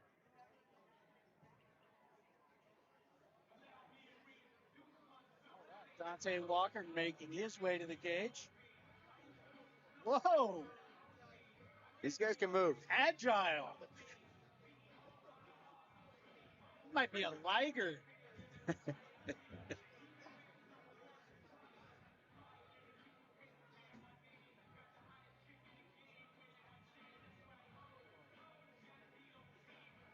When you get up above that 220, 230 mark, when this thing goes from pushy shovey to someone hitting the mat. Boy. Yeah, if they come this direction, I'm hopping behind Adam. I'm leaving. Because if they land on you and Adam, you're both done. Yeah. That's why I'll let him take most of it. Be the first line of defense here. Trying to be quick like a cat and get out of the way. The problem is, if we have to be fast, I'm done. I just have to be faster than you. And that's, impossible to not be. I like my chances. Unless there's a buffet. Here we go, Alexander and Dante here. Alexander in the all-black kit, Dante in the black and blue. Nice snap down by Dante, straight to Turtle. I like it. Looks like he's got some wrestling experience. Like almost a Grammy roll. Alexander kind of looks like Tank Abbott. Yeah, that beard and the I don't like anyone kind of stare. But he's actually an extremely nice guy. Yeah, oh yeah, I'm sure. And that's the thing. Most guys are. He looks like a mean grizzly bear. Dante looks like he's trying to get some sort of leg right in, maybe a stubby ride. He's kind of wrist riding here. Hard to. Very intelligent though. That's good right Keeping there. all the weight Yeah. on top. Yeah. His knees weren't on the Both mat. hooks in here. Well, that's going to be a problem. No body triangling here on this one here, boys. That would be some impressive leg dimensions. Yes. Oof. I've done a lot of algebra. I don't think we can get there. Well, I'm a remedial math guy, and I couldn't even figure out where we started.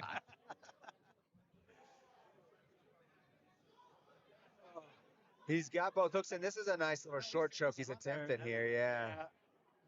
If you're Alexander, He's in a hip bend, flatten him out. man, if he can tripod up at all, it's always hard for the big guys to stay on that back if you get a little angle to him. Strong back mount, though, from Dante. The back door is probably the safest spot. Easier said than done. Correct, yeah. Dante's staying on him here. I mean, from here, I feel like you can do it all day. Yeah. Here we go, short choke. This is tight. Boy, he almost had that slipped in. I like the old school grab the chin and pull it up. Yeah. That's more my speed. Yeah, you got to get physical in there. You got to get some pain compliance going to find the chin, you know? If you don't find it off a transition, you're going to have to be a little mean to make it happen. There and get it. I mean, these big guys, if you let them get their chin down, you're almost never going to get under them. 100%. Just their build alone. Yeah. Nice roll through by Alexander. He's in top guard now, so he was patient. Nice little hip switch. Just corkscrew out of there. Waited for a good time. Now they're working hard out of that missionary position. Amen. Hey, you got to stack the hips to have a strong drive. I mean, if you're not pushing with your hips, you're not really there. Brings a whole new meaning to eyes over eyes. I don't know what you guys are talking about. We're talking about good guard play. This is jiu-jitsu, professor, okay? There we go. Here we go. We got a guard pass going on here. They're going to cut the foreplay and get to it. Hey. There we go. Oh, there's a step over.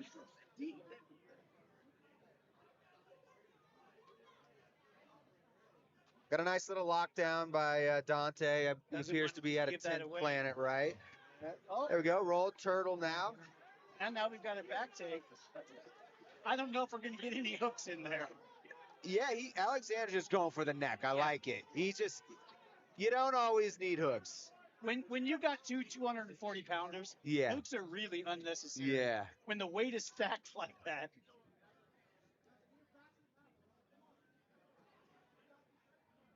So you had a little. Okay, there we go. He looked like he was looking a little Porter Nelson for a minute. I was like, I like it. I like to see where we're going with that. Again, you're gonna have to get physical here. You're gonna have to feed him a crossface. You're gonna have to. You got to get your weight on top of him. He's holding himself up a lot. Mm-hmm. He can make Dante really burn a lot of energy if he just gets that weight on there. Better now. See how he keeps picking himself up. Got a little high here. Now we're back to standing. Himself up, he was letting it out. You know, Alexander is now putting on the pressure on Dante Walker. And that's what he needs to do. Because Dante seems pretty tired here. He's watching the clock.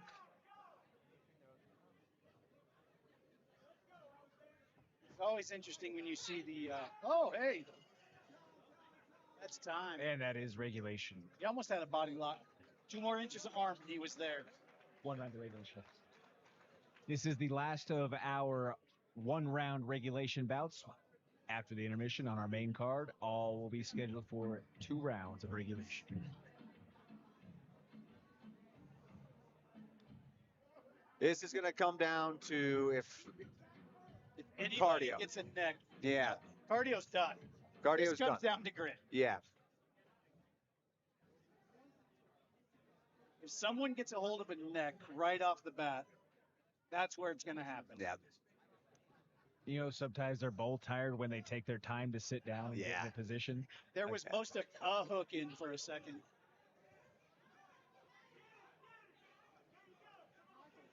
If I'm Alexander here, you got to start separating the arms from the body here. You're not going to get a choke from mount. No, just start. You're going to have to look for Something. Kimura, Something Americana. and just start attacking. Yeah, go knee on belly. Got to get some action going here.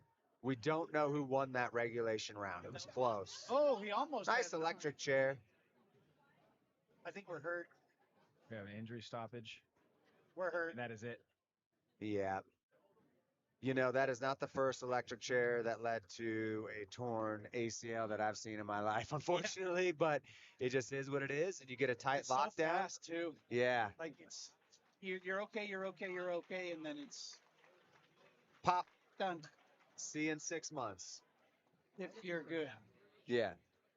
Your winner due to injury stoppage, we have Dante Walker.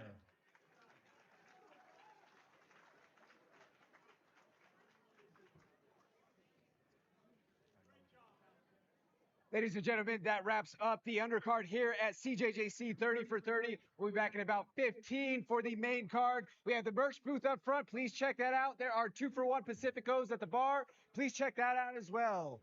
We'll be back at the end 15. Let's go grab a Pacifico. 2 for 1, dude. It's on you. See if we can just loosen this thing up. We'll see you guys in just a few.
Did he say possible 3 matches? Yes, best 2 out of 3. That's what's planned here. So, you know, if they go Is that one and over the one. next month?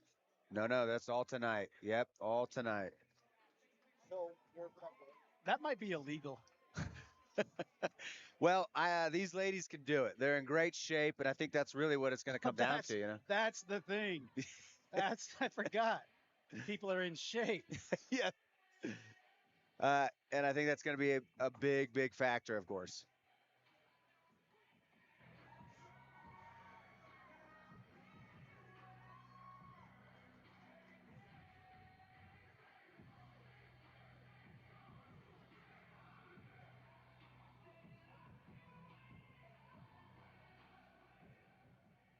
And her opponent for this title bout, sponsored by Threshold Recovery, Alexandra the Great Anderson.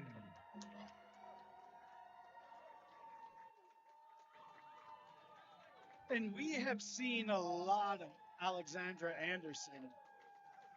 She is a no BS grappler.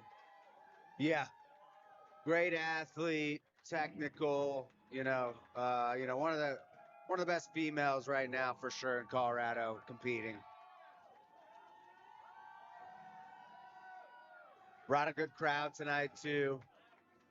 It's going to be interesting to see kind of maybe this first match is going to be a little slower pace. That's knowing how does it go? that In your mind, is it go for broke, try to get an early submission as fast as you can? Or is it let's feel it out, let's move, let's see how things go? Oh, that's a great question. Yeah, it's going to be a good matchup. Something I heard. So. Sorry. Yeah, it's going to be fun to watch. Yeah, this should be great. Joining us in the commentary booth, Mr. Neil Magny. How you doing, sir? Good. How are you guys doing? Good. Oh, they wasted no time getting right after it. Oh, no. Girls jiu-jitsu is just like girls MMA. There's no feeling out process. Alex is going to have some really good judo training with Charlie at the sanctuary here. Jessica's heavy on that head, trying to get a little.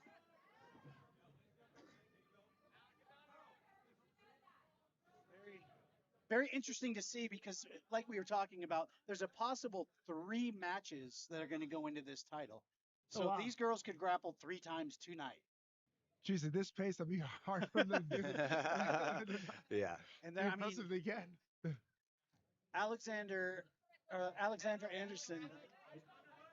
I've called several of her matches, and I don't think she knows anything but wide open. Yeah. She leaves it all out there for sure. But, Jessica's kind of keeping her stalled up a little bit with these guillotine attempts. Smart play by her. Well, yeah, so far, this is the head position has been a key factor in this match so far. They do end up going 3 times tonight. One of those something they'll try to address right away in the second or third match. Well, and Jessica's being very smart in making Alexandra carry her weight a lot. That's when you get their head down below yours and make them just carry that weight. May not have a factor right now, but if they have to come back for match number 3, all of this energy sap comes into play later. And she's got a really tight front headlock pinch here. I could see a really cool short fireman's from that position. Yeah. She just sits through it. Jessica's breathing heavy. Yeah, you can burn your arms out cranking on that front headlock that long for sure. Yeah, I guess the point, once you break that posture in front of headlock, it's almost better off to let your body weight do most of the work just for you. lay on it. Yeah, it's like dragging to the mat and carry your weight. Yeah, the more you can get her just to carry you around. Oh my God. Oof.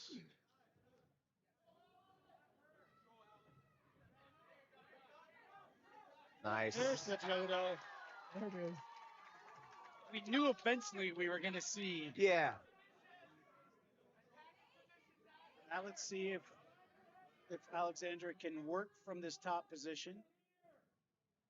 If you're Jessica now, you want to make sure you're conserving energy, being safe, and looking for an explosive spot to kind of either escape from or get a sweep out of. listening well to her coaches too. Yep. Ben is telling her to go Running north-south. So for this rubber match, they guaranteed you 2 against each other, and if they both go 1-1, Then that's it's gonna a go for the third. third. Yeah. Okay. Correct, yeah. Oh, she's got a nice armbar attempt here. Yes, tight. Belly She down. taps. She taps. Wow. Very nice. This is going to be fun to see how it plays out here That's because, slow and controlled yeah, from Jessica. there'll be who's some just- adjustments made in the back, and then they'll, it'll be a different match next. That's exciting. And your winner in the first round of this title fight matchup, you have Jessica Betts. They will be back out for the second round of this title scrap in just a few matches, ladies and gentlemen. Keep in mind, there is the merch up front as well as $5 fireballs up at the bar. Next up, in 175-pound no-gi matchup sponsored by Skin Shield Pro, making their way to the cage, we have Travis Rice. Travis Rice coming to us out of Easton Training Center. Familiar face, right? Competed a couple times on CJJC, I believe. He has been around. And I am so glad that I'm old enough that I can only sit in this chair now. And this generation of jiu-jitsu players, their talent level happened so much faster. They're stringing things together that, back in the day were just so next level. And very few players would actually work together in that. Now, I mean, you're seeing these high school kids And his opponent, representing high altitude martial arts, Kobe B. Tafoya. all right.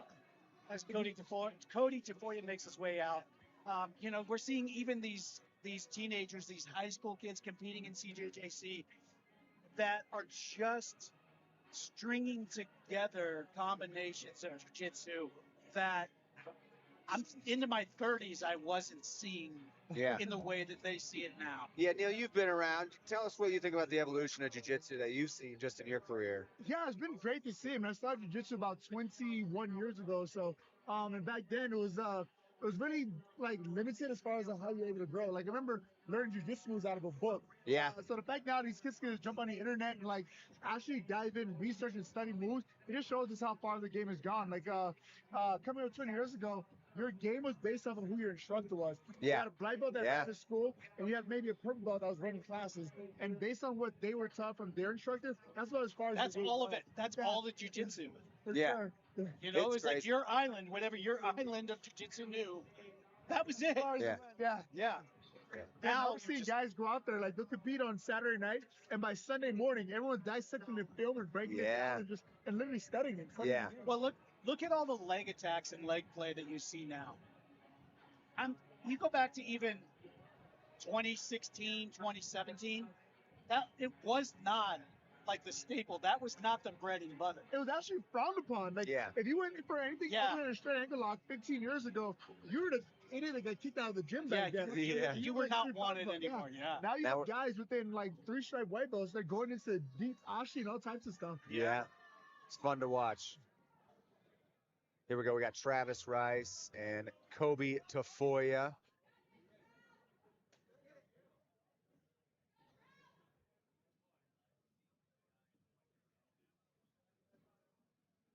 Collar tie has been popular tonight. Yeah.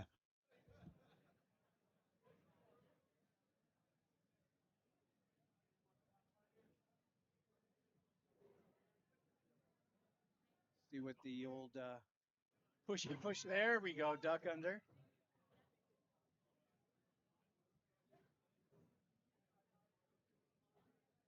We're going to see. Oh, nice slide attempt by Tafoya there. Little tit for tat, huh? Yeah. You go, I go. There we go. Some wall wrestling here.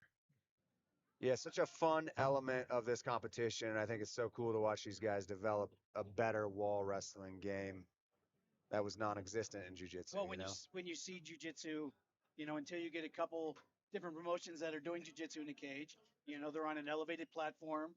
There's nothing to bounce off of. Nice single leg here. Oh, he's going for the false reap right here. Rice is going to stuff him out of there, though, but good attempts. Going to see Tafoya work back to the turtle position, maybe. Yep.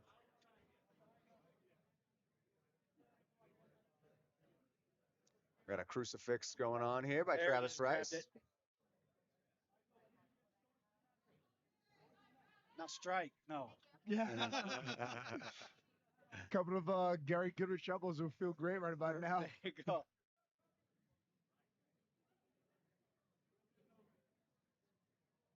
Crucifix, good position, kind of harder in no-gi because you just don't have the lapel to start the collar and attack there. Oh, he's going with a Kimura here. Very nice. Oh, he slipped out of it. That was a reverse omoplata. Yeah. My bad.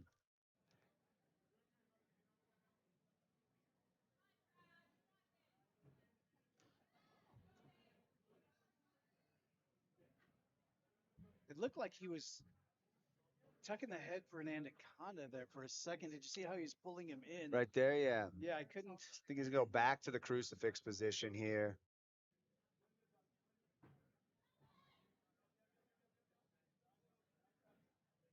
Boy, he's pretty wise about it. He's fighting the foot. Yeah. But still not. He's trying to dig it out. There you go. That's trouble. Yeah. Back to the crucifix. See, it's just so hard because there's not just an easy choke to finish. Yeah, it's pretty difficult. The guy can hide his chin pretty easily here, but I feel like he's going to either go back to that reverse omoplata, maybe try to reattack that. If he can get to the back of that shoulder, he's not in a bad spot.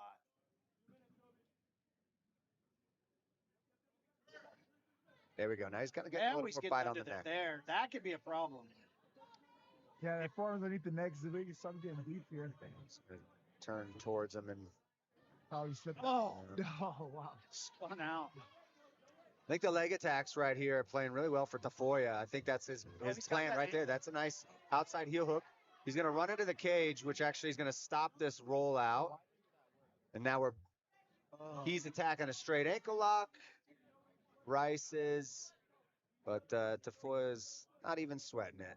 Both of them, they're both getting their legs attacked, and they're looking up like it's just whatever. Very calm.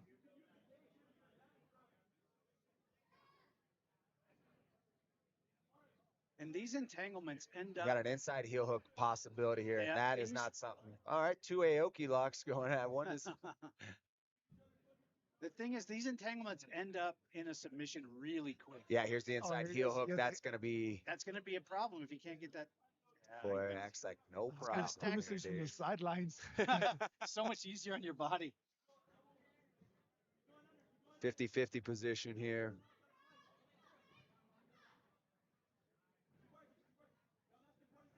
Oh, we got a calf slicer.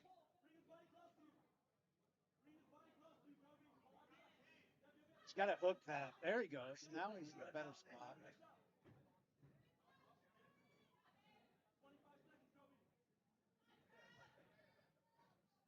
So this is a 2 5-minute round here. So we'll look at toe hold. I'll go for a toe hold. I love just jumping on a toe hold. Yeah, why not? You have nothing to lose. Like, you get the submission attempt. You put yourself back onto offense. They're going to let go of whatever they're attacking. Good first round by those two boys. Pretty sure my wife will be asleep when I get home. I'm going to try to jump toe hold. I think that's a good idea. She'll still get me probably, but if I'm quiet enough, I think I could get in there. I saw the hog that you showed me that she killed earlier. Yeah. I would probably not attempt to toe hold. That's the other problem. She killed a large hog earlier. Yeah. Wow. Like 24 hours ago. Yeah. She was in Texas. All right, we're going to see a second round by these boys here. Good first round. Neil, how did you feel about that first round? That was a pretty good back and forth round. I mean, he did a good job adjusting to the crucifix action. I put himself back in it for a third time, but the pretty good transitions going back and forth, jumping on submissions. Yeah. I'll be very interested to see if the leg entanglements become the theme again of this second round. I think so. I think Tafoya found some success with those. I could see him going back to those. That was probably where he was the most comfortable. Yeah. That's the thing. You can almost be in trouble doing Yeah. and then come out in a great spot. Sometimes you live by the sword, you die by the I sword, just you know? die by it. I'm curious if he pulls guard right away, seeing that he had so much success in the leg Yeah. segments. It's true. Just get rid of all the foreplay and get back where you belong. Bypass all the crucifix, you right to the leg. Oh, that was a nice little fake trip Yeah. to the guillotine attempt there.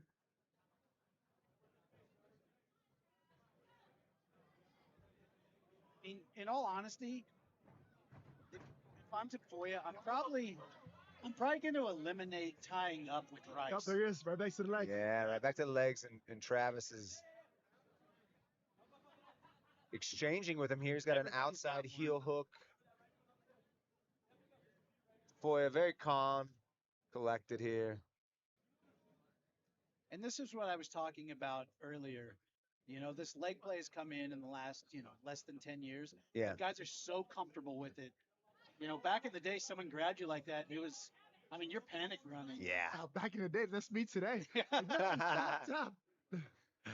But now, Aoki attempt now here by they just Rice. sit up and look. Needs to. I'm probably screaming. Yeah.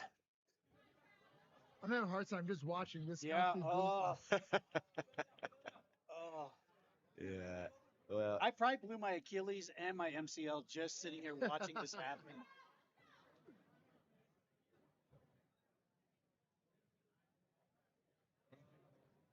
And there's something to be said about Rice and how just really calm he is, but applying pressure the entire time. Yeah. Any chance he gets an opportunity, he's making Tafoya carry the weight. Yep. He's putting him in spots that he has to make choices. And even when he gets in a spot where he could almost step into that ankle lock, he just, puts the weight down, sets the knee. Yeah, he needs to clear these legs here. Straight ankle lock attempt again.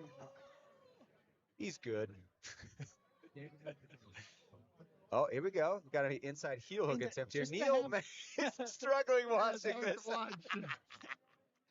And they put themselves in danger to hit the spot. Oh, yeah, just grab my ankle. You're like, here, grab this. We'll see where it goes. I'm giving you something to think about. Here's my ankle. He switched up his grip on the inside heel hook here, guys. This is, he lost it, but he had a nice grip switch on that. Now we're back into the 50-50 position again. We're going to see some more leg locks just for Neil Magny here. Uh-oh. Oh. I bet that This is a nice calf slicer here. This is what I call the ham sandwich calf slicer. That is tight. I popped my own knee a couple times doing it to people. If Tafoya can get his hands locked again and pull it back around, this is tight. That's what I'm talking about. He needs to belly him down. Oh, wow. Oh, my God. I don't know how you survived that one. I didn't think you'd even watch that one, honestly. Rice was talking the entire time. Yeah. I thought it was over. There was an tap there. The only talking I would be doing would be to, like Jesus Christos at this time. Just praying out loud. Got a bit of a face crank here. Not really under the chin, but Kind of like chokes are so elementary. How are you doing this? yeah. I thought we were breaking each other's legs. Man. Oh, nice entry by Tafoya here. Almost went for that jabroni sweep where you go all the way in the backside. Yep, there all it the way is. coming out. And the inside heel hook's going to pop out here, and he's There going it to is, attack right the there. inside heel hook again. But, Rice is just going with it. But he stacks his feet so effortlessly and hides that foot so well. He's doing a good job, like you said, of stacking feet, going prayer feet, slipping the knee line. He's got a bolt cutter here now. I mean, just the amount of leg lock attempts from Tafoya. And Rice is throwing him up too, but there's another ham sandwich attempt with that calf slicer.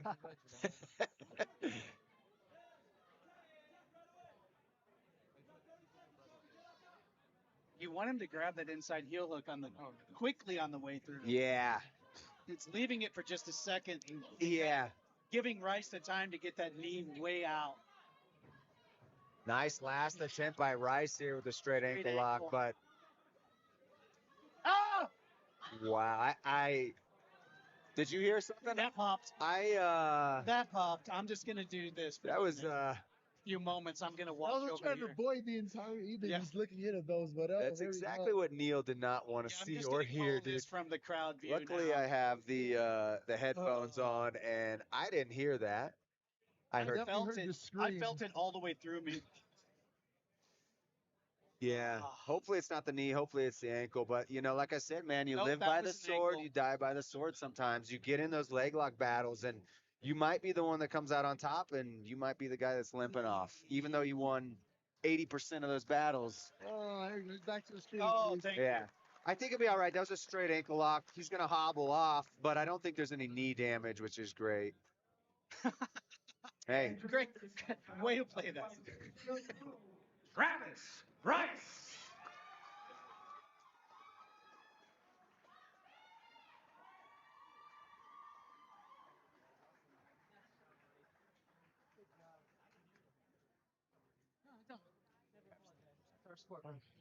And ladies and gentlemen, I'm here with your winner, Travis Rice. Travis, describe the feeling. I mean, it's bittersweet like that. Happy I won, obviously, but like that's not what I want to do ever. You know, I want to get out here, have fun, and everyone walk home and be whole tomorrow. So totally understandable there. Travis, who do you want to give a shout out to? I'd like to thank my Lord and Savior Jesus Christ, my wonderful family, friends, coaches, everyone that helps me train. I only got here because of you guys, so thank you. There you have it right there, folks. Make some noise for Travis Rice.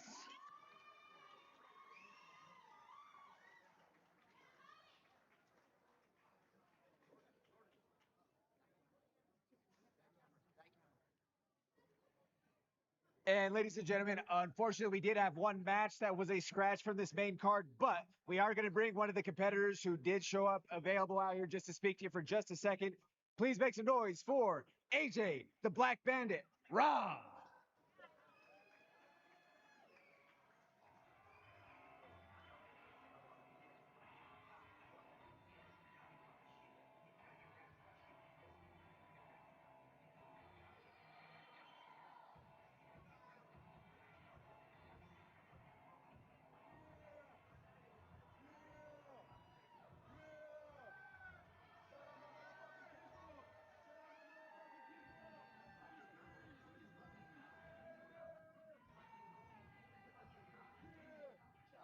CJJC. All right, ladies and gentlemen, I am here with AJ Rob. AJ, unfortunately, you had a little bit of adversity here, a little no-call, no-show situation from your opponent. You prepared, you put in the work, but any words that you want to share with the crowd? Great time. Hopefully the next card I get to come out, and do my thing. But I just appreciate everybody out here tonight. You guys be safe tonight, get home safe, and prayers to everybody. Any last person you want to shout out? Shout out my mom, shout out my dad, shout out Tay Rich and Evan and Mitch, shout out Elizabeth, shout out Denise, shout out Nico and his lady. Shout out my cousin Adam who came up here, shout out my Logan Rob, the other corner. That's everybody I know here. Shout out to everybody I know here too. Shit. There you are right there, folks. Make some noise for AJ Rob.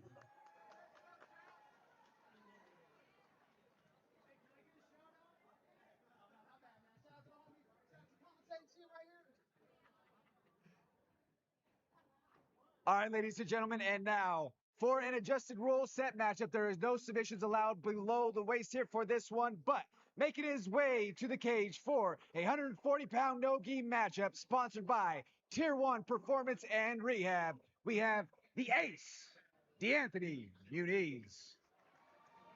All right, here's the other half of the Muniz brothers. These two kids, we talked about it earlier, they'll compete anywhere, anytime. They're going to, tomorrow, the next day, tonight, it doesn't matter. They'd probably grapple each other. Yeah. Right this now. is a rule set that I like. No attacks below the waist. Yeah, that's like my kind of party. I'm probably going to have, my chest is going to feel a lot After the better. last match, that is the perfect rule set to have. So, D'Anthony Muniz, I don't know that there is a grappling card in the west half of the United States that he's not on right now. Yeah. He's very active. Neil, you're in for a treat if you haven't seen D'Anthony. He's super exciting. Be prepared to see some flying arm bars, flying triangles, all sorts of stuff from D'Anthony here. Yeah, I mean, if there's a definition of all gas, he's that kid. Like, Yeah. And again, one of those kids that's grown up doing jiu-jitsu for the past, 15 years of his life. And I've known him since he was probably a 12 or 13-year-old, and it's fun to watch these kids, as an adult doing this, and they doing what they love. Their way and they find that passion. And you just, can you imagine being under 20 and having a skill set like this right now? Yeah. When I was 20, I was hoping to follow the jab with a cross once in a while.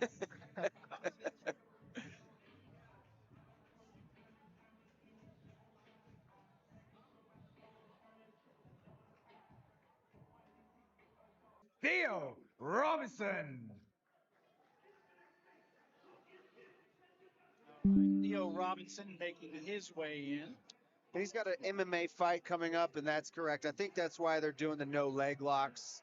Keeping him safe. No submissions below the waist in this matchup. So Theo's got an MMA fight coming up soon. I watched Theo fight on the Colorado Combat Club card not long ago. Yeah. Tough kid. Yeah. Just really a tough kid. Yeah, he tends to fight a real relentless wrestling pace. And he would just like pick his opponent, just slam him all over the cage every chance he got. Yes. Yeah, he's that kid that'll blast double, pick you up, carry you to his corner so we can talk to his coach. He's coached by Brandon Kurtz, so Yeah. that makes a lot of sense. Brandon is a veteran of MMA. And just no bullshit. Like, Yeah. It's just like no excuses, show up. Tough, gritty, yeah. This is going to be a fun match. I'm really kind of liking the new era throwback Nuggets look they've been running for a little while.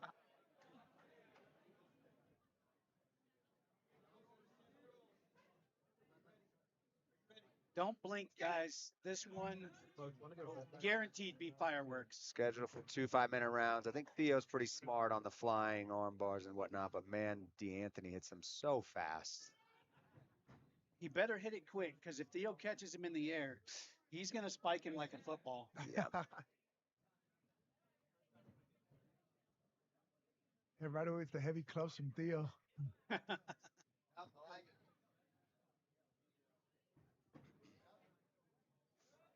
His build is so dense. You can just hear when he grabs a hold of him, it's a thud.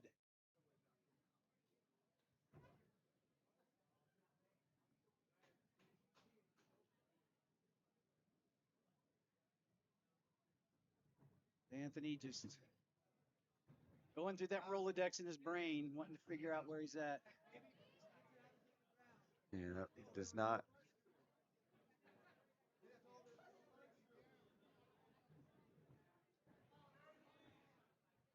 It's kind of an odd transaction between them. Yeah, get up. No, I don't want to. Yeah. Get up. No, I don't want We're to. eventually going to be down here, so I'll stay.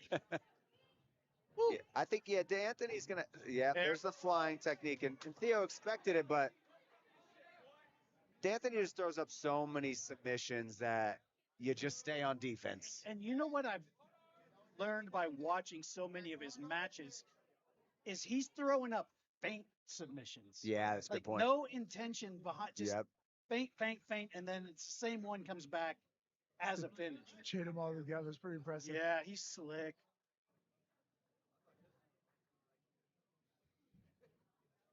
I would expect Theo to try to start putting some top pressure on D'Anthony. Because the more opportunity you give him to move, the more trouble there is. Yeah. So if you can staple him down, you probably have your best chance at doing anything. Yeah.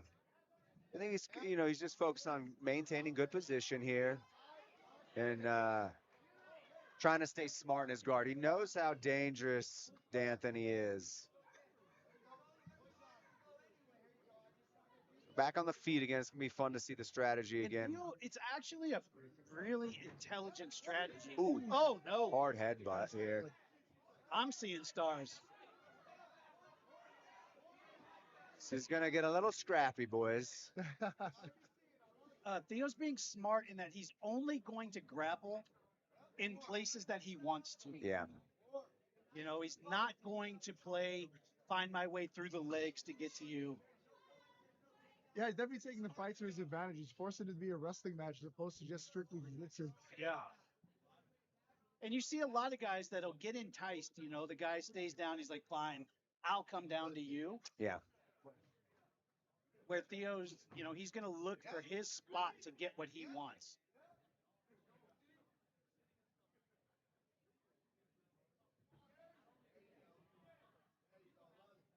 Top flight security over here, making sure we're all safe.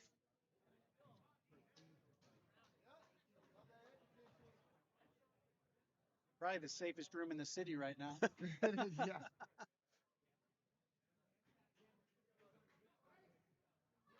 So I think it'd be good for D'Anthony to start attempting some takedowns. He might not get him, but what's going to happen is give me some level change to give him something to think about. He needs to get Theo to engage in a grappling match here. I'm almost sure in the next couple minutes we're going to see a snap down or some kind of shuck from Theo to try to get to the body. Yeah, that's a nice super duck. Man, he is so fast. I love when they make me look good. Yeah. At this point in the match with Anthony, it almost would benefit you just to take the shot just because. I mean, worst case scenario, you end up in the ground where you want to be anyway. Exactly. Give me a level change, even if it's a half-ass shot. Just give me something that says you got to look out. Yeah, when a guy's playing as smart as Theo, you're going to have to give some bait. You're going to have to let him win a position somewhat to get him to engage, because he doesn't need to engage here.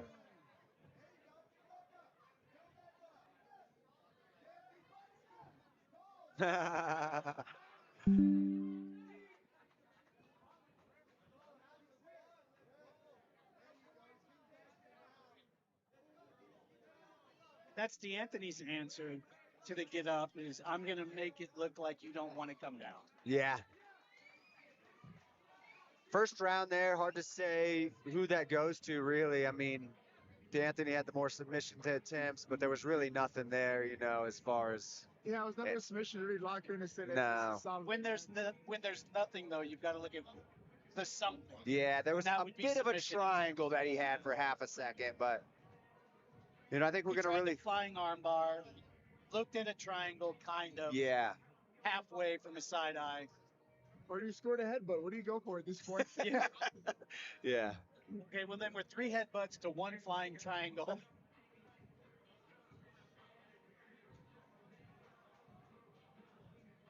I'm not good with 1 headbutt. I'm all good on headbutts, yeah.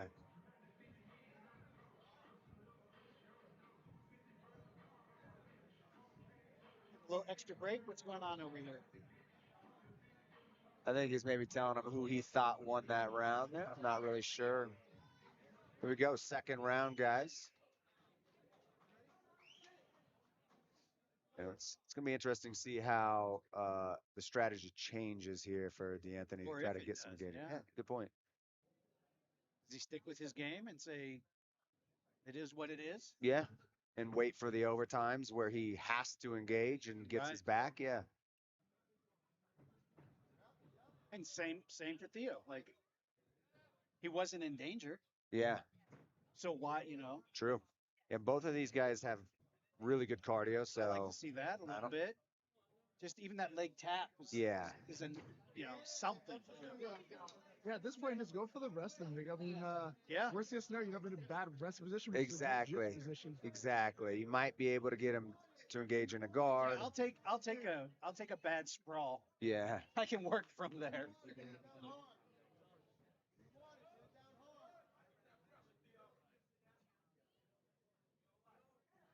On Theo's side, I'd really like to see another duck under or snap down or even an arm drag just to get you close to a leg. Right. If he can get an arm drag, I mean, Anthony's a lanky guy. So if you can arm drag him by, you can get to a high crotch. So nice. Or he just level changed to it. A high crotch, yeah. Again, he's not committing and finishing though, Sure. you know. So it's fun to see and fun to watch, but he didn't close the distance. He shot it from outside range.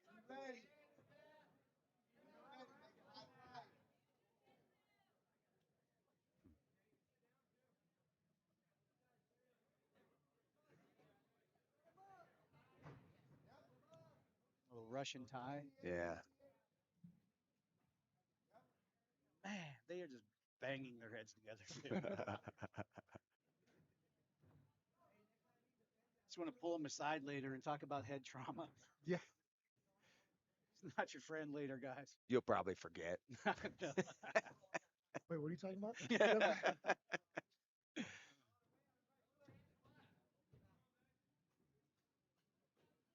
And if Theo's going to play the takedown game, either he's going to have to penetrate and get there, or he's going to have to start cutting angles and take shots, you know, from the corners instead of straight on. It's just so long to get in there. There's the Nice, but that's what I'm talking about. D'Anthony should be excited about that, you know, and use that to get him engaged in a scramble of some sort, because Theo's in such good position. It's going to be tough to catch him with anything. Yeah. He keeps his hips under him. You know, he's never off balance. And D'Anthony plays that game a lot. Get you moving in a direction that you're not comfortable with. Yeah. And then he pounces. I mean, you get a guy like Theo who's just, I mean, you can't push him over. No.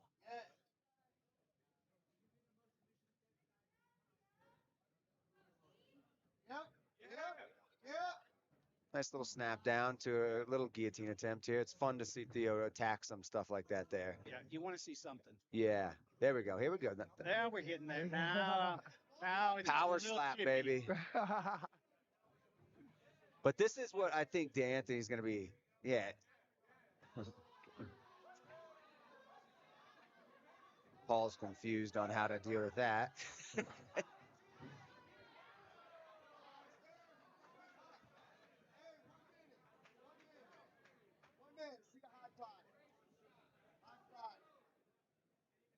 I'm not sold on if this was a fight. You know, it's jiu-jitsu. Yeah, it's jiu-jitsu. If this was a fight, I'd have had you. Right there. Right there. Like, of course you would have. Yeah.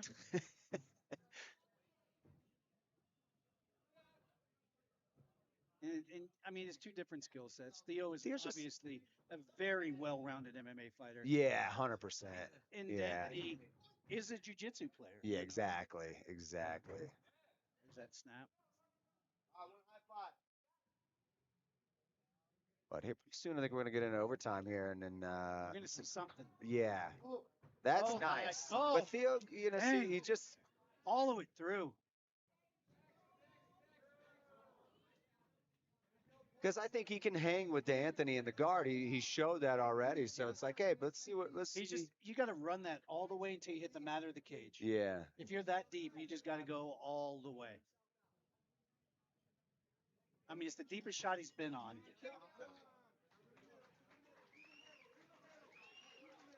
Hard to say who took that round two. It might be 1-1. Yeah, these rounds are very close to score. I don't know what you're going to go off of. Oh, yeah, we're going to overtime. Yeah. Overtime.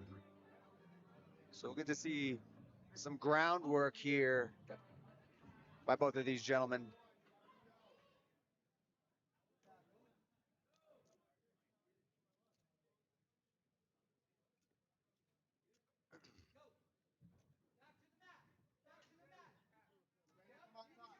I love the showmanship. Let me get my grip. Let me get my grip. There you go. Now I think Theo's going to wisely try to back out of the guard here.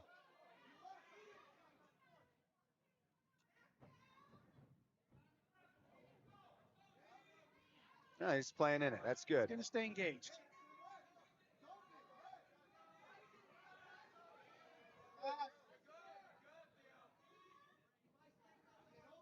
So for overtime in this particular match, how do they set the rules for? So it's for the 1 minute. scorers? You have 1 minute to, when you start on their back, you have 1 minute.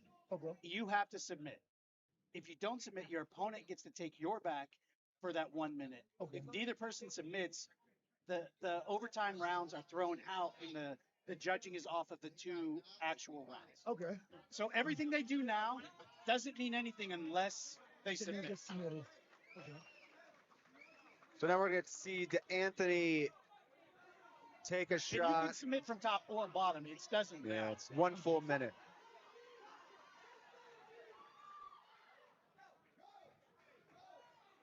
Got that body triangle, Yeah.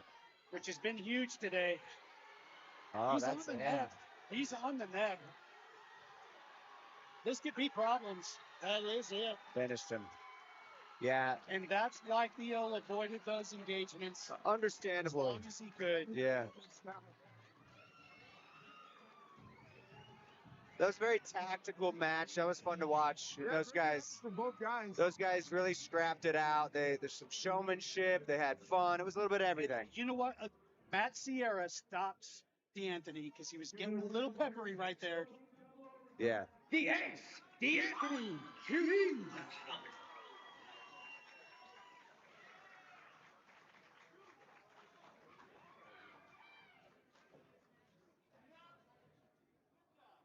D'Anthony, that was a hard-fought battle back and forth, very even through 2 rounds, going to overtime, couple of scrambles back and forth. You're able to ultimately get that submission. Describe the feeling. I feel good, man. I just want to get a little warm-ups in before I head out to Texas. Main character, so this is a good little warm-up. Anybody that you want to give a shout out to? Want to shout out my team New Era Jiu-Jitsu, my professor Matt, my brother Dom, all my friends and family that are here. This is just the beginning. I proved it once again. I am the best in my weight class. This guy's a D1 wrestler and all this crazy stuff, and he couldn't even take me down and pin me. There you have it right there, folks. Make some noise for D'Anthony, the ace, UDs.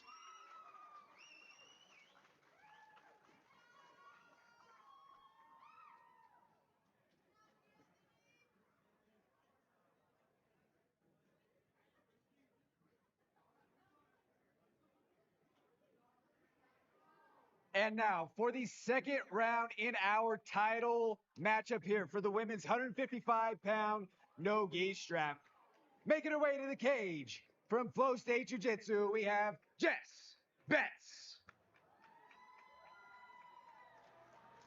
Jess Betts making her way back to the cage. She won round 1. Yeah, I was a little surprised by that, quite honestly. She finished with the armbar, and I did not expect that, quite honestly. So props to her. Very smooth. I think it caught Alexandra off guard. It's going to be fun to see the adjustments that they're going to make and come back, We'll see if the aggression changes. Is there more of a fire under Alexandra now? Yeah. Yeah, the big thing else on the scene that Xandra made was the head position. The first match, she put her head in a lot of bad positions when she was at risk, but I did see her getting snapped down. So I think to make those adjustments between rounds. And her opponent for this threshold recovery match, Alexandra, the Great Anderson. All right. Yeah, head position, like you were saying, Neil, is going to be, paramount. When, especially She's coming out to the Undertaker and it's a WrestleMania weekend. I'm gonna lose my shoes. Jordan Kurtz, big WrestleMania WWE fan, always nerding out on it. I love it, Kurtz. does he know it's not real yet? Are we not telling him? It's real to me, damn it.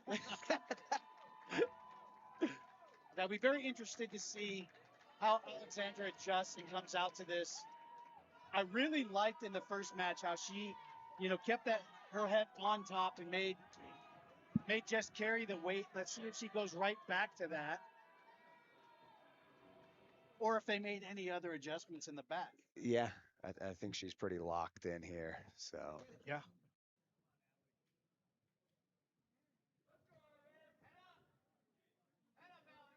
I don't know who made her kit, but it's cool as shit. it is cool, isn't it? Yeah.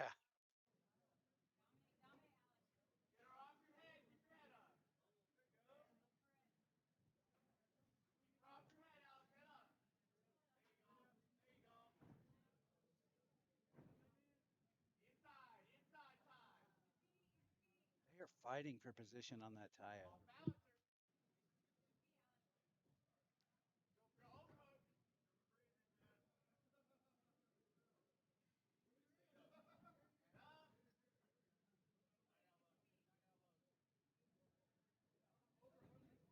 Nice setup there. Nice setup there. She's smart and staying out of the guard here. Very interesting. She brought her back to the center. Yeah. You know, I think she's just going to work on her outside passing here. She learned her lesson. She got caught with the arm bar. She just... Oh! Good reversal to the top there. Good reversal. I wonder if she kind of respected it a little too much, you know. Yeah, she was staying weight back just a little bit, which gave Jess the ability to create that teeter-totter. Yeah. And she didn't get the re-roll because there was a cage there. Yep. See what Jessica's got from the top position here. Working a little headquarters passing here, trying to knee slice. Good reverse De La Hiva by Alexandra.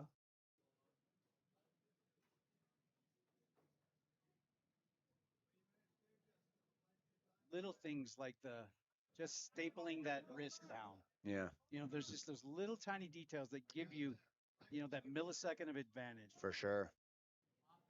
Nice. She's got a sweep going on, but she's going to land probably in a straight ankle lock if she takes it for the dummy sweep.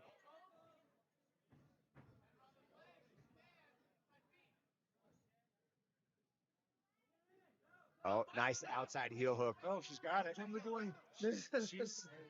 Jessica's sweating it, that's for sure. She doesn't have a lot of spots to Good go. try. She tried to bull out of there. Neil Magny does not like the leg locks. I've never seen him that scared of anything ever except for leg locks. On other people. On other people, yeah, that's true. The baddest dude in the room here, not making eye contact with the footlocks anymore. I would like. Oh, this is a tight grip here. I would like to see her switch to a toe hold. Looking for a toe hold on the other side. Yeah. I'll tell you when it's over, Neil. Oh yeah. It's safe to look again. Yeah. Yeah. Everything's topside. We're okay. I like the attempt from Alex. I think, she's doing well on this round with the attempts. It was a good attempt. I feel like if she would have maybe switched up to a toe hold grip, could have got a little pressure there, but we're in a fun position here on the wall. And that's the thing. If you have not trained on the wall, you don't end up in things like this. Yeah. For sure. Yeah, it just feels weird. So you're like, where am I supposed to be right now? Well, because I saw a couple times Jess wanted to make a big back step. Yeah. To clear some space, and there's just there's just nothing. There's just nothing.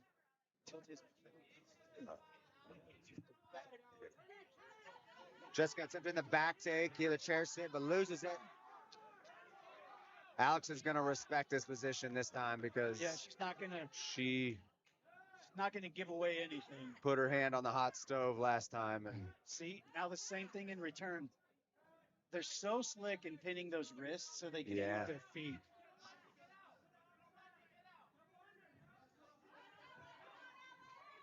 Alex is going to choose to pull guard here.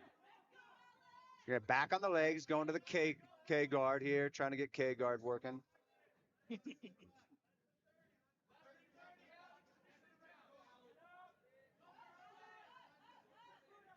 Just has got his foot, but there's no danger here. No, Alex turned her foot sideways, which was real. Aoki lock from Jessica here. That is tight. Yeah, that could be. She needs to kick out of there, Alex. She killed the foot out there. Oh, knee bar attempt here. She's going to have to clear that.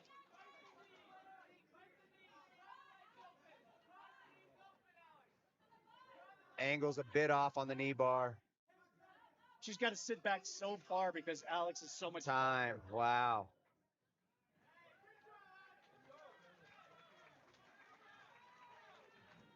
What a great match. These girls are really good. Really technical. They're giving it their all. This is pretty fun to watch. Yeah. Yeah, I was looking to see when they got out if any of those leg attacks played an effect on them at all, but doesn't seem to have. Yeah. They're affecting me, and I'm not even there.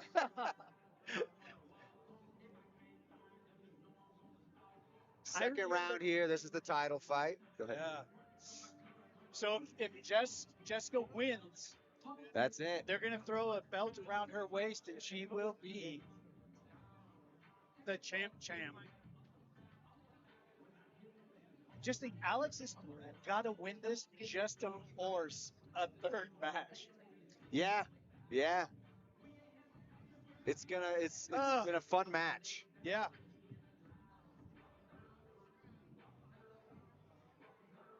Competing 3 times in a night like this, it's a lot of energy, you know? It's a little different than a tournament. It takes you, yeah.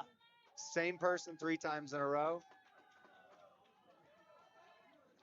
Yeah, you start getting your head a little bit. I mean, even in this last round when as I ended up on top, she was so worried about getting caught in armbar again, and she almost like put herself in a bad position to avoid it. She played back. She played her weight back.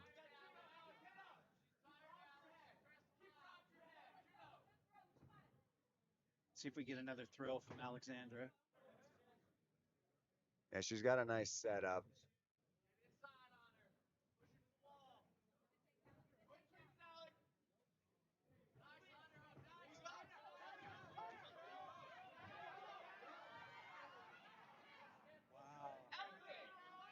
Alex has been doing pretty good from her guard, though, you know. Jessica, nice passing by Jessica. Just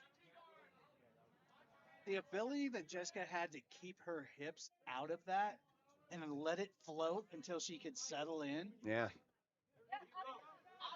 She's trying to force these chair sit back takes, and it's putting her on the bottom position here, you know. We're in on a leg. Nope, not quite yet. Got some good outside passing. Alex is here. And Jessica's legs are like, it's like dealing with a damn blender on the way in. Such good guard They're retention. Just always moving. One leg replaces the other every single time. Just when you think you got that, you know, you beat to one side, then all of a sudden she just replaces on you.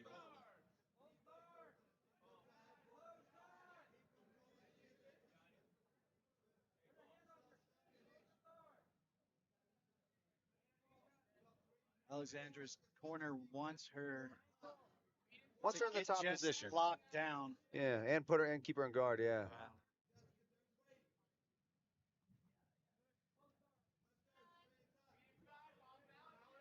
First day of the heave, it looks like she's gonna go underneath here to take the back, maybe. She's playing a little bit of a Russian 2-on-1.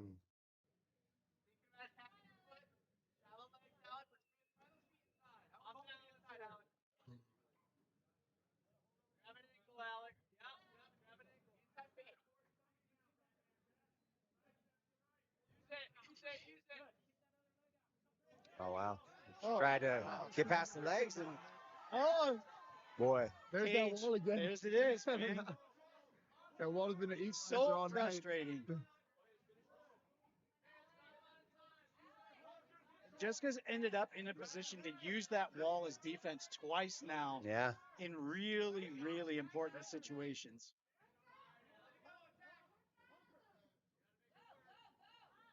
Try the old hip bump sweep. This is going to set her back down. She's got a nice high guard, though.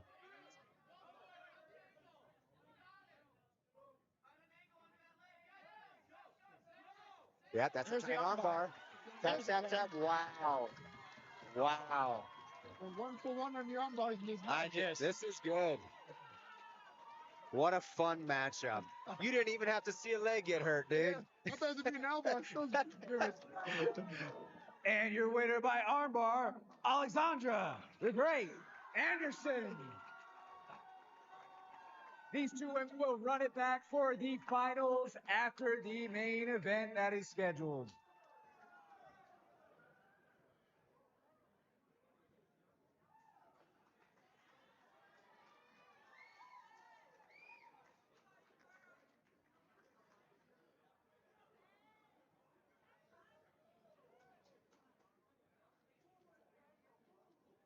Guys, just a last reminder that there is $5 fireballs up there at the bar until we run it down here. But we are on to our co-main event of the evening. We have a 155-pound no-gi matchup scheduled for 2 rounds of regulation with possible overtime. Representing Victory MMA, we have Elijah Swift Smith.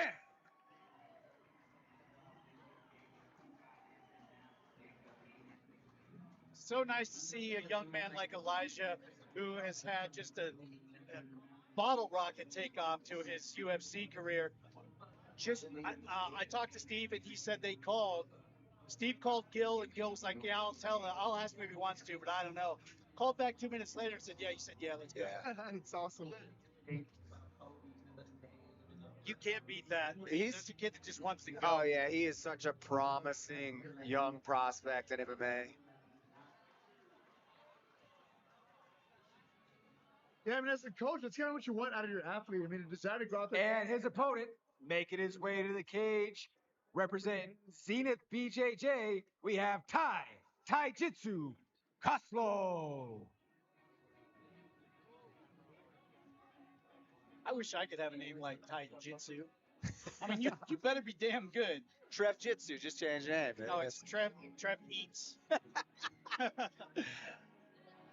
Trev High Calorie Diet. That's my new nickname. This is going to be a fun matchup. I'm excited for this. There's going to be a lot of action. Elijah is very exciting. And so is Ty.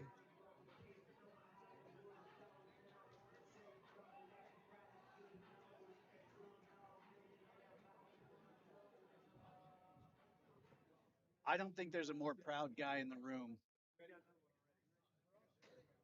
than Gil. Yeah, he should be, man.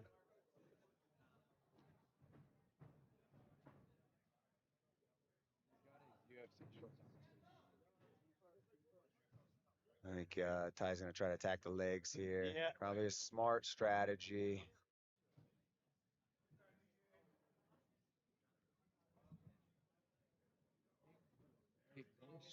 But Elijah's just unbothered. yeah, he's got such good position. He's so knowledgeable, you know. I'll step on you to get behind. Yeah. Right back to the legs. He's Right back to the legs. Needs to kick the butt to get out of here. That's Just pretty get that tight. knee pass. He's Get stuck that in knee his pass. good There job. we go. There you go, clear the legs. He's back in on it though. He knows that's how he's gonna have to win probably. And you know, You can't let Elijah on top of you. You Yeah. can't let him start making you carry his weight and being free to move. you definitely don't want to triangle him because he will put you through the floor. You think Good pressure. You think he might bait a triangle just for fun? Oh, 100%. Yeah. If I was Elijah here, I'd probably get on my knees actually to stay Yeah. lower, to stop him from getting Sure. underneath here. You're gonna have to hand fight. It's gonna be Yeah, a little I'll bit of come an in. annoying game, but I'll let you put me in your guard. yeah, Yeah, it's to protect the I legs. like going that into a it. lot in comparison. yeah. He needs to clear the legs here. And Ty's just on that same mission here. Pretty tight toe hold. Heel hook there. Tap, tap, tap. Yeah, he's got him. That's a. Yeah. I've got to run to the back. I'm gonna leave you guys. I've got to corner this next No, match. nice. All right. You've been double booked for the evening. Yeah, Yeah. You're in charge of buttons. Let's get a selfie real quick if you don't mind, fellas. Yeah. Thanks. And your winner by heel hook, Ty Costlow. Thanks, dude. Good match there. Trevor's leaving us the corner. All right, now the main event.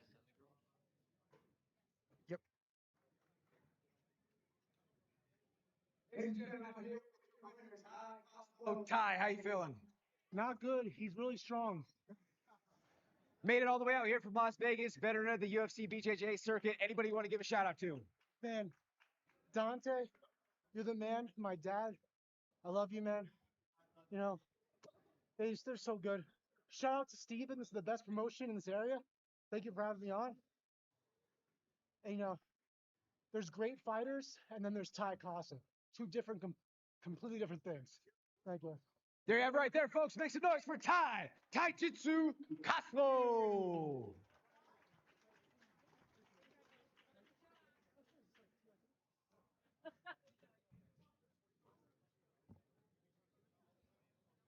Cool. Now we're in our main event. Neil, we got Professor Matt Sierra and Professor Howie Spratte here. So Yeah, should be a good one. Two OGs. You made it this far, ladies and gentlemen. Who's ready for the main event?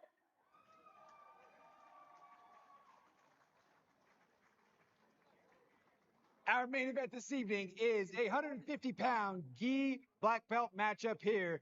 It is sponsored by Skin Shield Pro. Making his way to the cage, representing New Era Jiu-Jitsu, we have Professor Matt Sierra.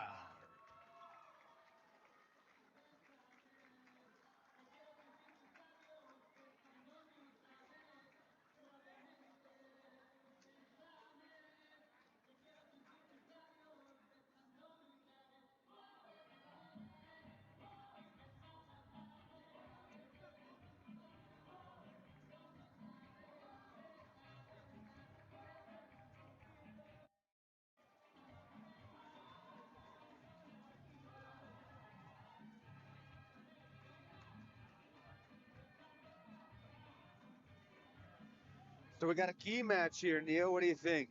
That's really exciting. We got a little more attacks. There shouldn't be any stagnant movement in this match at all. Yeah. Two black belts, been training a long time. They have a little bit of a history together, so they probably know each other a little bit. They know their game, so. Like Tim was trying with tours with each other over the years.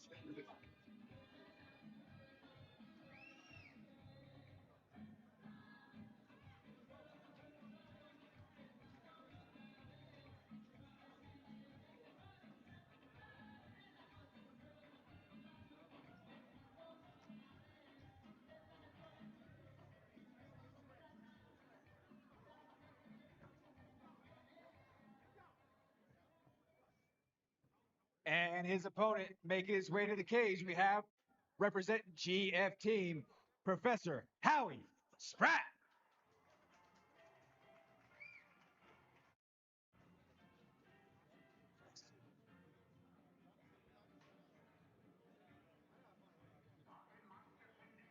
How much training do you do in the gi? Or have you done in the gi, should I ask? Over the last couple of years, I haven't done as much, but when I first started out, I tried to make a point to train the gi, just kind of stay sharp and be able to earn my black belt, so to speak. But just now with training and just like the protection of my body, it's hard to like fit in the gi training now. Yeah, understandable. Yeah, it's a fun way to mix up the training and the gi, no gi. It's cool to kind of change the styles. It's a different vibe. So. For sure.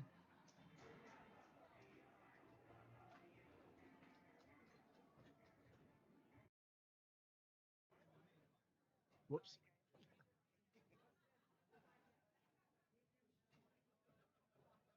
Here we go, Professor Matt Sierra, Professor Howie Spratte here. 2 5-minute rounds.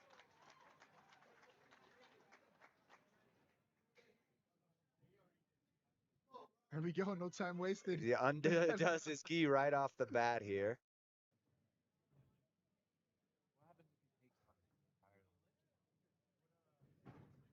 He's gonna pull guard.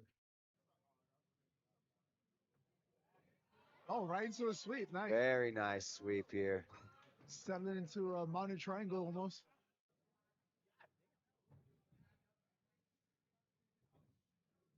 Oh, right into a heel hook. Smart move. Man, he is attacking relentlessly here. Taking his time. He's got the power grip on the straight ankle lock. Oh, he's going to grab his lapel, though, to kind of slow it all down. Yeah, good choice. Let that go and not like waste a bunch of energy trying to chase submission that wasn't there. Yeah.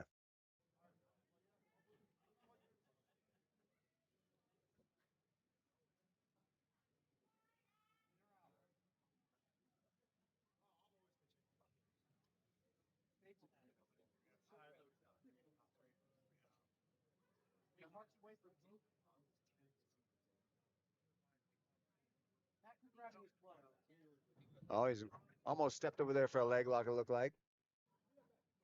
And he's completely twisted up. Yeah, he's got a nice little grip there. He's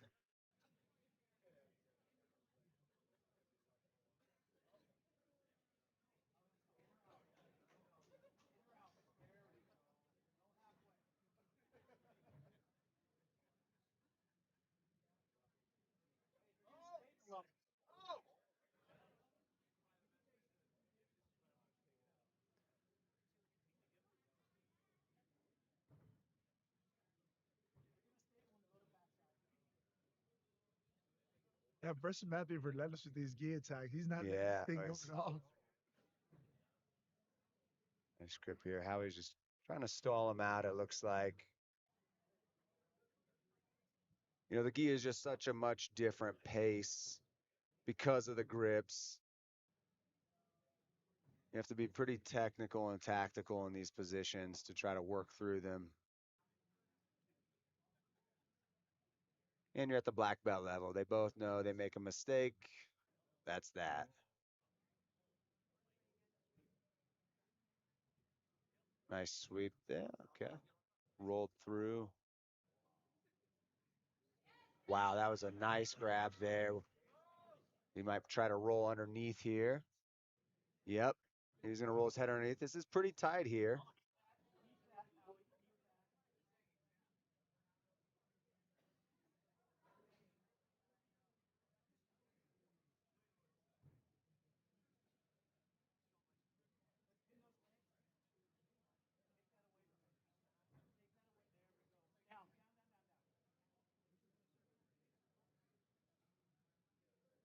You know, I think the big thing here that you know, Matt Sierra, he's winning the grip exchange for the most part here. You know, he's got the better grips. He's using the grips that he wants to use, and Howie's kind of having to work through those positions and not playing the game that he wants to play. For sure, he's definitely on defense the entire time so far in this match.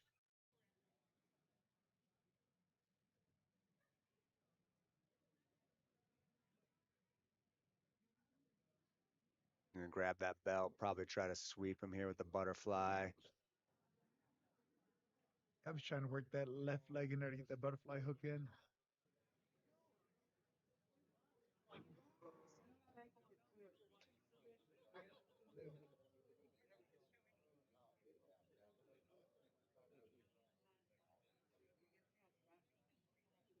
It's good strategy by Professor Matt Sierra here. He's tangling him up. He's throwing up the offense here. You know, he's staying very offensive.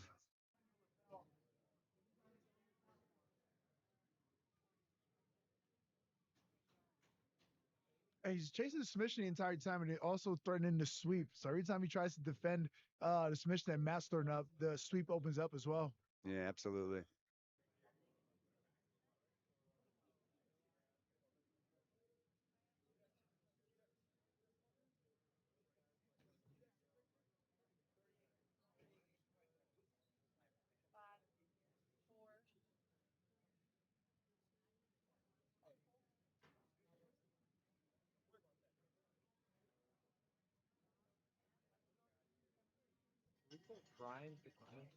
There you go. That concludes the first round there.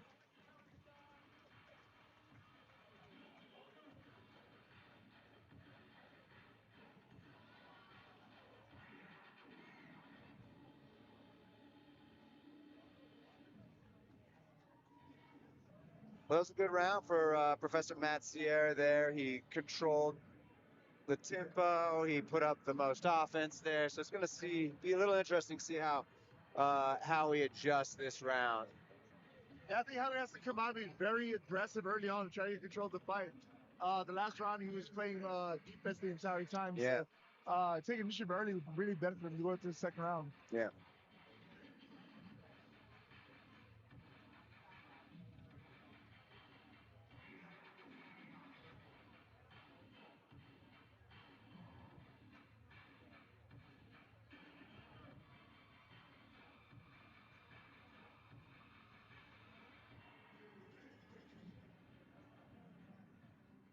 All right, here we go. Second round. Let's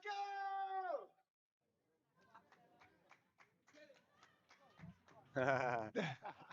Fun.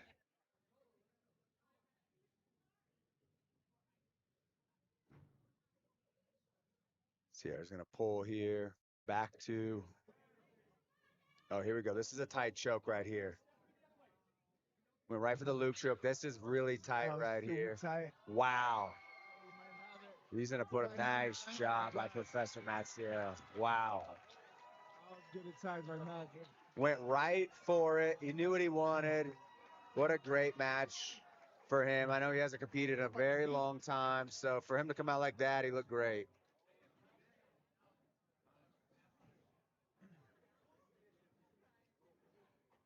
And your winner by collar choke, Professor Matt Sierra.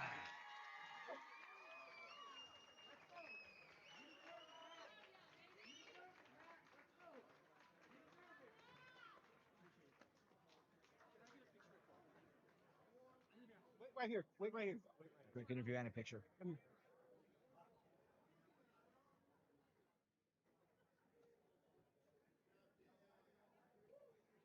Snapped a bunch of them.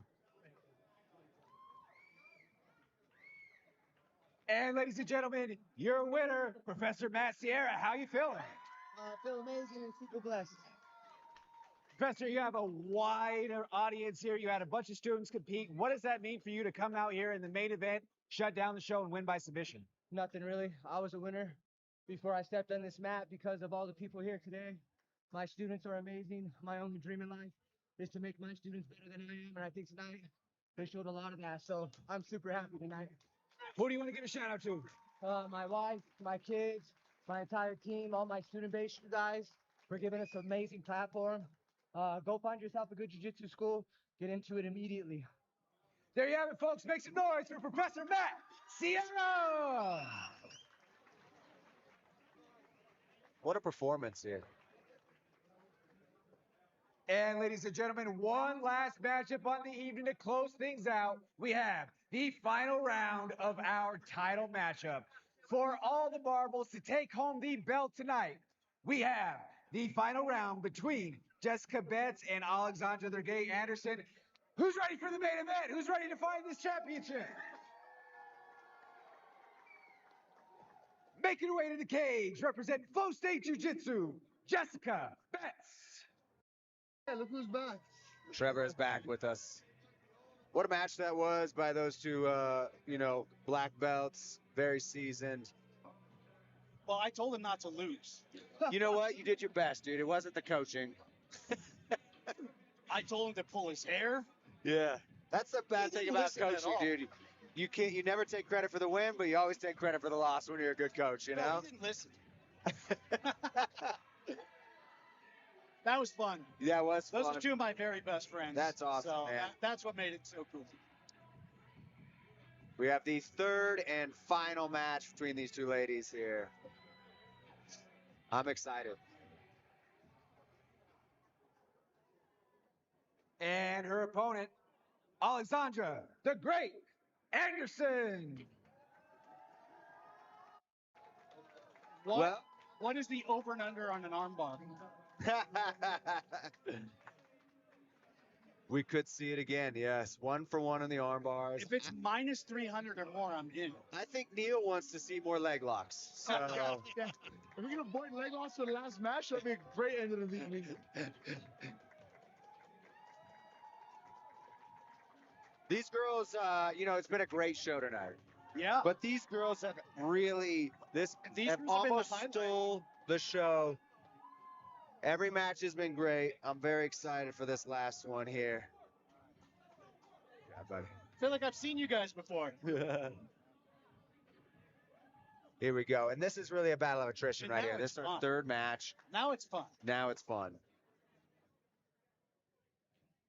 You get rid of all the other dumb shit, and now you just get a grapple. Yeah.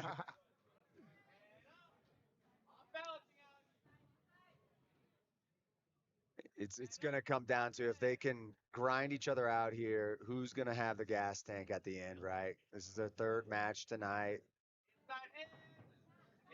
Guard pulled. No surprise there, really. Smart move. Smart play.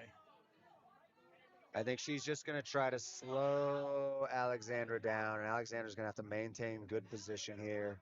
I thought we were going to see mission control there for a minute. I look like it.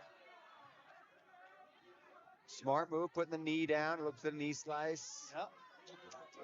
He slides it Outside. here. That's the pass she wanted both of the previous matches. Yeah. She's just trying to beat into that edge, but Jessica's legs are fast.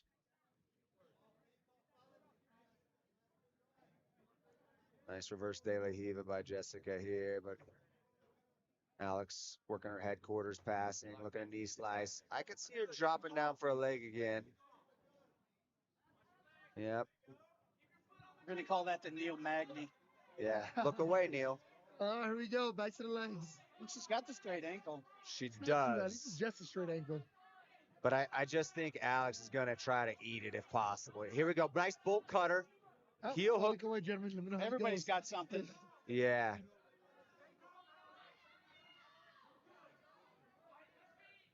The old leg lock gunfight here. Yeah. She reattacks the straight ankle lock. You either got to stack them and push or get that foot in the butt. Yeah, she's going to need to go.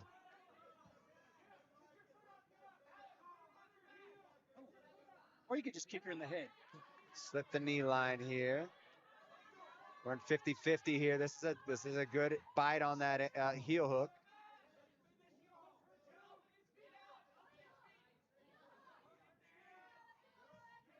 But Alex can get her own here if she just adjusts, and she does. She gets it right there. And that is going to be tighter. That might be a problem. Boy, Neil is so squeamish right now. This is the worst possible scenario for Neil.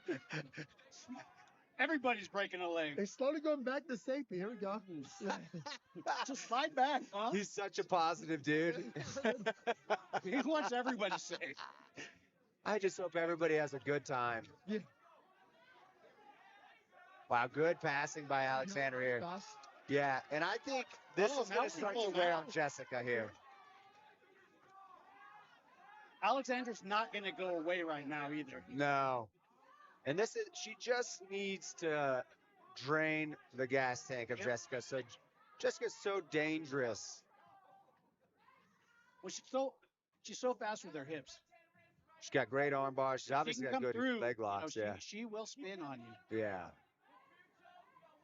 Alexander's in a great spot.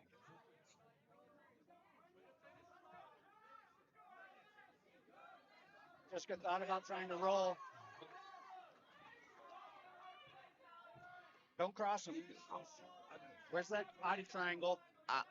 At this point, I don't see those girls really tapping unless something's going to break, so. Yeah. They will eat every straight ankle lock, whether Neil likes it or not.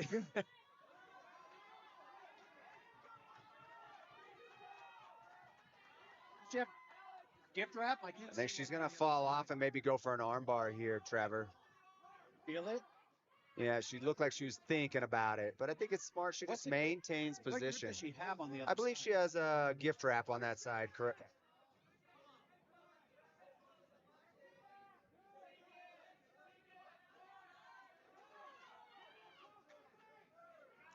Nice face crank there. Face crank here. Now he's in. Look. Hell yeah. Feels like crank. That was speaking his language. A broken jaw, you'll be fine. Yeah. It's a great diet. Smoothies are lovely. I definitely don't miss the days of my bite being misaligned. Yeah, where you're trying to eat a steak and your jaw just cracks every time. Alex is looking at maybe an arm triangle on this side here. Oh, no, she's got a Kimura. She's in a Kimura right now. Jessica's got a deep Kimura here. She's got the sweep out of it. Had to force the roll. Oh, no, she's going to have to tap, isn't she? She's in she trouble. will not tap, though. She's in a lot of trouble. Ooh, she tapped. Wow. Unbelievable matchup between these two, man. Props to Jessica Betts. Wow. Very talented girls here. Super impressive. I lose 3 out of 3.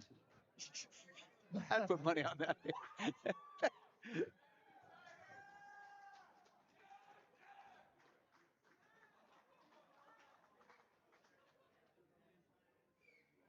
And you're by Kimura and new 155-pound no-gi CJJC champion, Jessica Betts.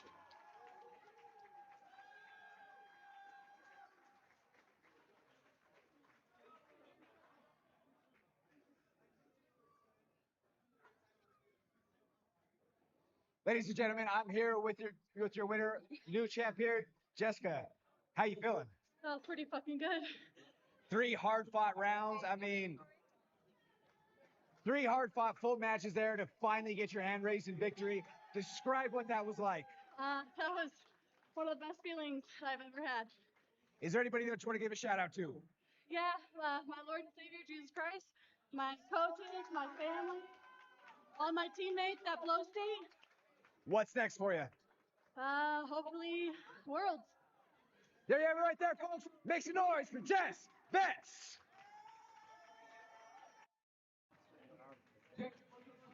Support us here tonight. If you have the chance, please stop by the merch booth in the front. Thank you for supporting us. Please smash that like, share, and subscribe button wherever as possible. We want to say thank you to our staff here at CJJC, as well as our production crew and everybody on the commentary staff here. We will see you for the next show.